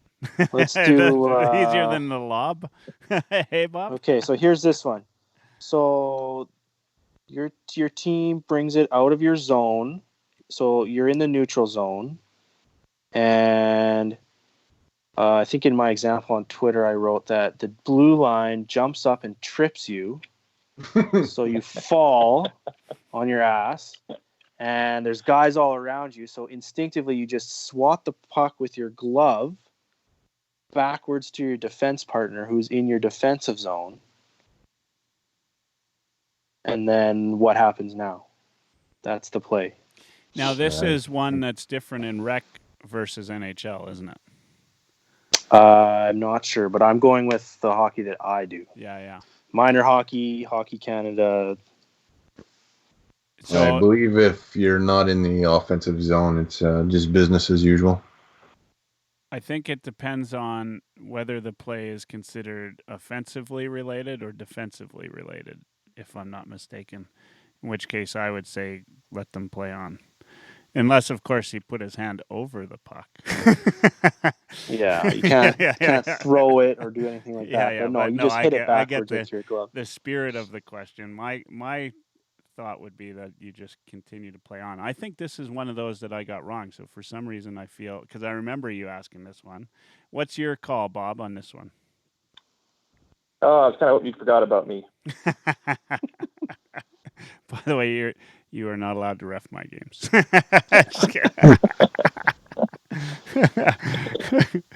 What's your call, Bob? What do you think? Play carries on? Or? I believe you're not allowed to glove the puck at all except for in a defensive zone. All right. Okay. So in this case, it is going to be play on.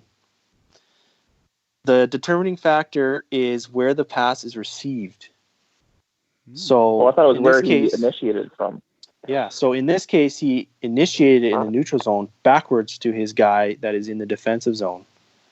And I know this because I had to double check myself because I waved it off in a game and was argued with.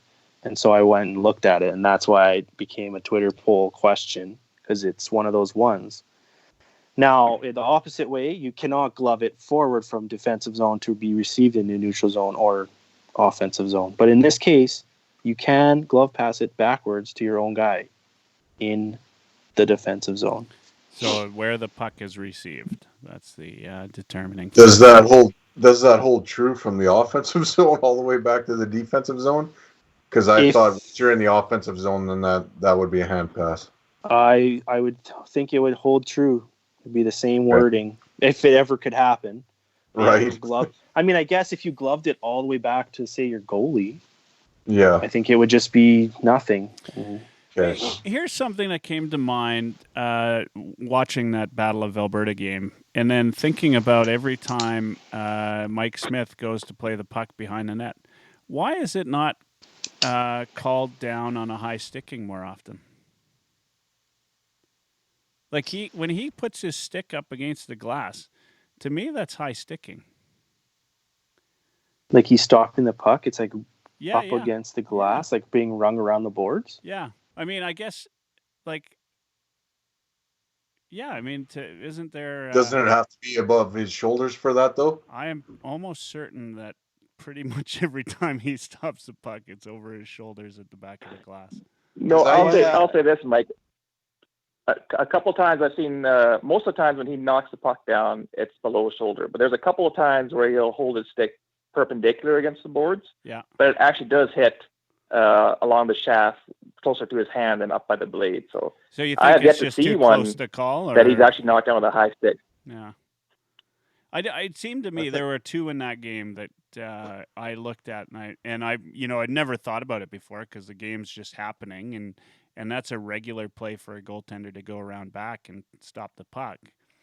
But it just felt like there was, it's not something they ever call. I thought maybe there was just maybe there's a an unsaid spirit of the rule sort of thing, and they let it play on if it's close, like if it's not too high, right? I mean, they'll typically do that at that level, right? Sort of more of a spirit of the rule, but so it would still be high sticking though, if assuming it was high sticking. They could blow it down, I guess. Yeah, his goalie's not exempt from high sticking the puck above his shoulders. Yeah. That's another big difference too between NHL and the hockey that we do and play is we don't use the crossbar for a goal for high sticking. No, what's your? You use your player's shoulders. It's shoulders for everything. Yeah. Okay. So you could. So be that's well that's a above big the common crossbar. misconception in beer league and rec league and anywhere is everyone wants to go to the crossbar, but it's not. So is it actually crossbar in the NHL?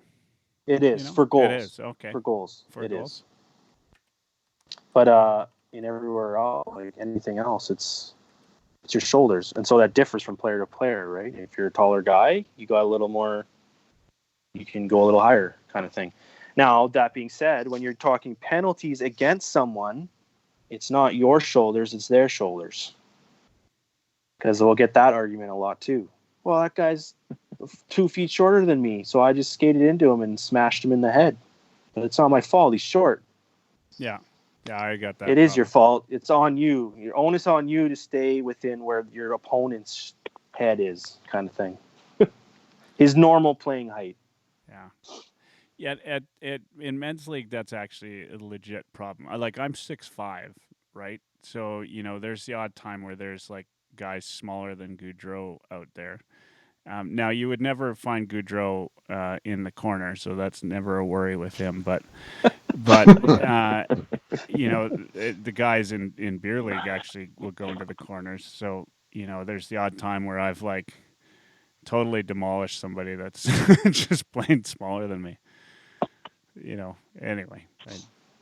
That Goudreau joke is going to be featured here weekly. That's absolutely right. In fact, that's the second time I've got to admit I'm reusing jokes now because there was still works, Mike. That thing the other day that was you click on the thing and the Twitter GIF and that's who you're quarantined with, and I quit playing because I got 5 people in a row that I was like, hell no, like I would never be quarantined with Brad Marchand. And I'm pretty sure I got Chara too, and I thought that's a conversation that just would be so dull, and then Goudreau was one of them, and I was thinking about that, but somebody else got Goudreau, and they posted the screenshot, and that's what I said to him. I said, well, the good news is if you're with Goudreau, I'd just go hide in the corner. You'd never find him there, right?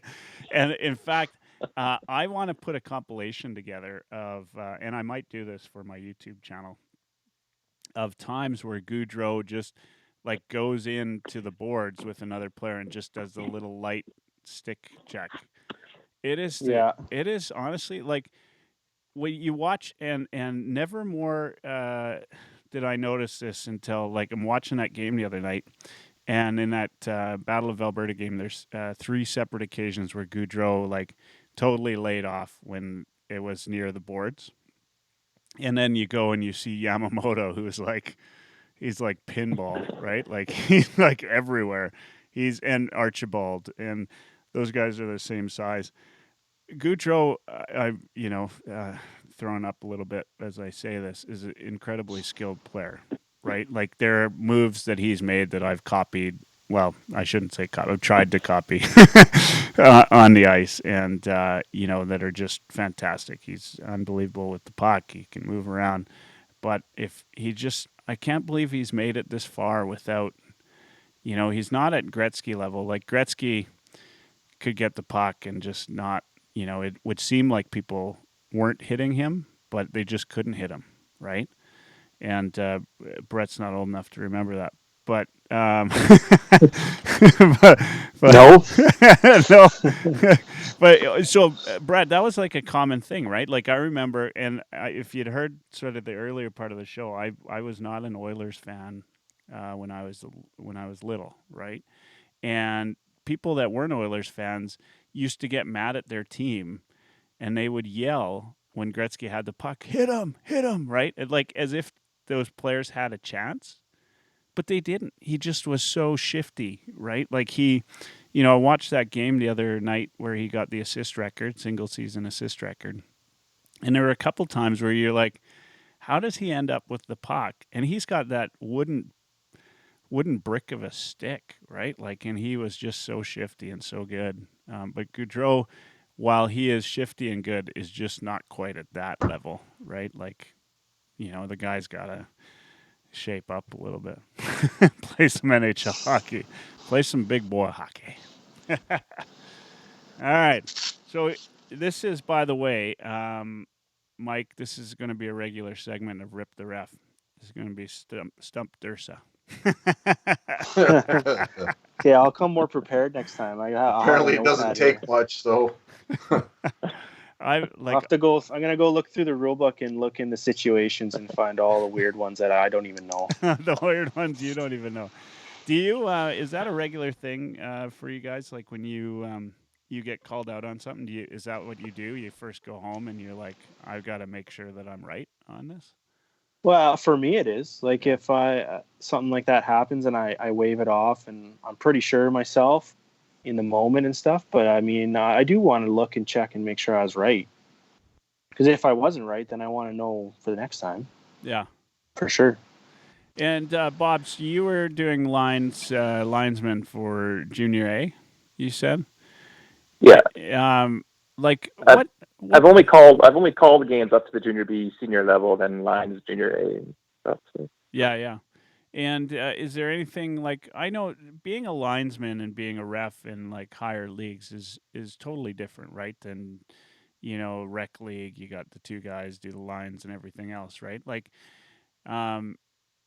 was there any sort of instruction that you had to do beforehand? Because I know, I love it when I see the refs and all the officials get together and huddle and make the right call or try to make the right call. To me, I love when that happens. What I hate it even in rec league when one guy makes the call and you're looking at the other ref and he knows that the call was shit and he doesn't say anything. It drives me nuts. Well, you guys touched on that a bit on last time on Riff and the Ref about how the refs are like another team out there.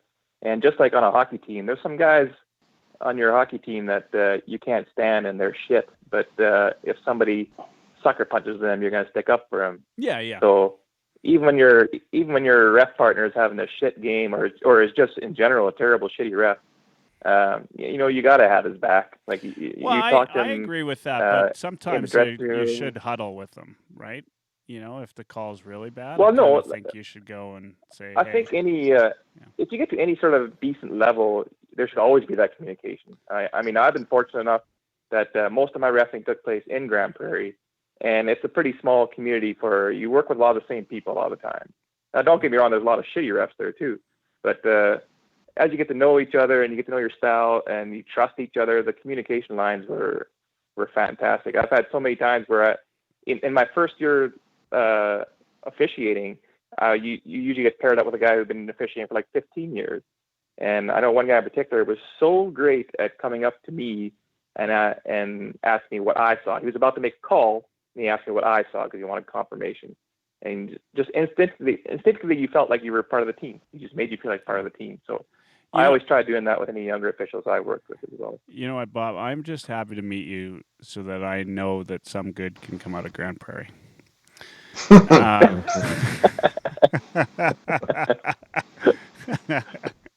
Oh man! I loved Grand Prairie. I was there for 21 years. Some of my favorite people, some of my best friends still live there. Oh no, I love Grand Prairie too. My kids live here, so it was time to move as the older they got. So. Oh, good. Mike's sitting there in Grand Prairie thinking, damn it! If he's lucky, he's not sitting beside me right now. He's lucky he's social distancing right now. Otherwise, I'd clock him. Yeah. Yeah. Keep Well, your head up, Hebert. Yeah. Well, guys, we're closing in at 11:30, and it's Yeah, I getting got a to little get to bit bed. late. My alarm's set for 5:20, boys. Yeah, you can't be a 6 o'clocker with these late night ones, right? Oh, well, it's just nothing different. Usually, I'd probably still be getting home in another hour from reffing, so That's right. I'm just still earlier. than we that. are just trying to help you keep your schedule on. Keep my normal schedule. That's That's right. right. I got to That's keep right. it normal. Just treat That's this right. like gaming. Just treat this like a game night, Brett. Yeah, exactly. So Get we're home gonna at 12:15. Look at your phone for 45 minutes before you go to bed. So, Mike, this was Mega Thread Monday. So this is going to be a regular thing while we're all in isolation. We're going to start at 8:30. We're starting again tomorrow at 8:30, by the way, for those of you that are listening or listening to the podcast. We're going to start again tomorrow at 8:30 and chat some hockey. I've got Jackie on at 8:30 to start us off. So Jackie and Mike will be here. Jackie's at Oil Drop Yo Ass. Now, Jackie actually used to lead the oil rig at one point, I think. And then at 9:30, I've got a couple of buddies from Vancouver. One's a Canucks fan and one's a Habs fan, but good guys, and they should be fun. That's Puck Buddies podcast they do. And I play these alumni tournaments with them, and they've had a couple of alumni on their podcasts so far. And then I've got one of the original Logosphere fellows who also used to podcast with Jackie. I've got Kelly from Beer League Heroes on at 10:30.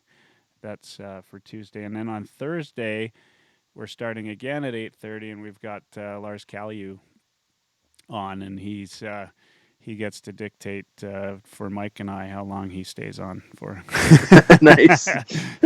so Nice. we- Ask him to tell the story about in Vegas this year. Yeah. When Oilers Nation trip was there. Get him to tell a story about when I saw him on the concourse and came up to him. It's funny. All right, I will. And I got a picture with him, but there's a funny story there. So, for those of you that know me, Lars and I actually have been friends for, we were talking about it this year, 25 years, I think. So we've known, I knew him well before his comedy days. Just about when you were conceived, Brett.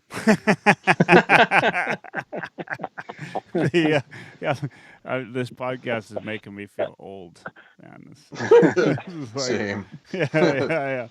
But anyway, you know what, Bob? Thanks for calling in again. And Brett, you have a spot at 9:30 every Monday until hockey starts up, if you're willing to take it.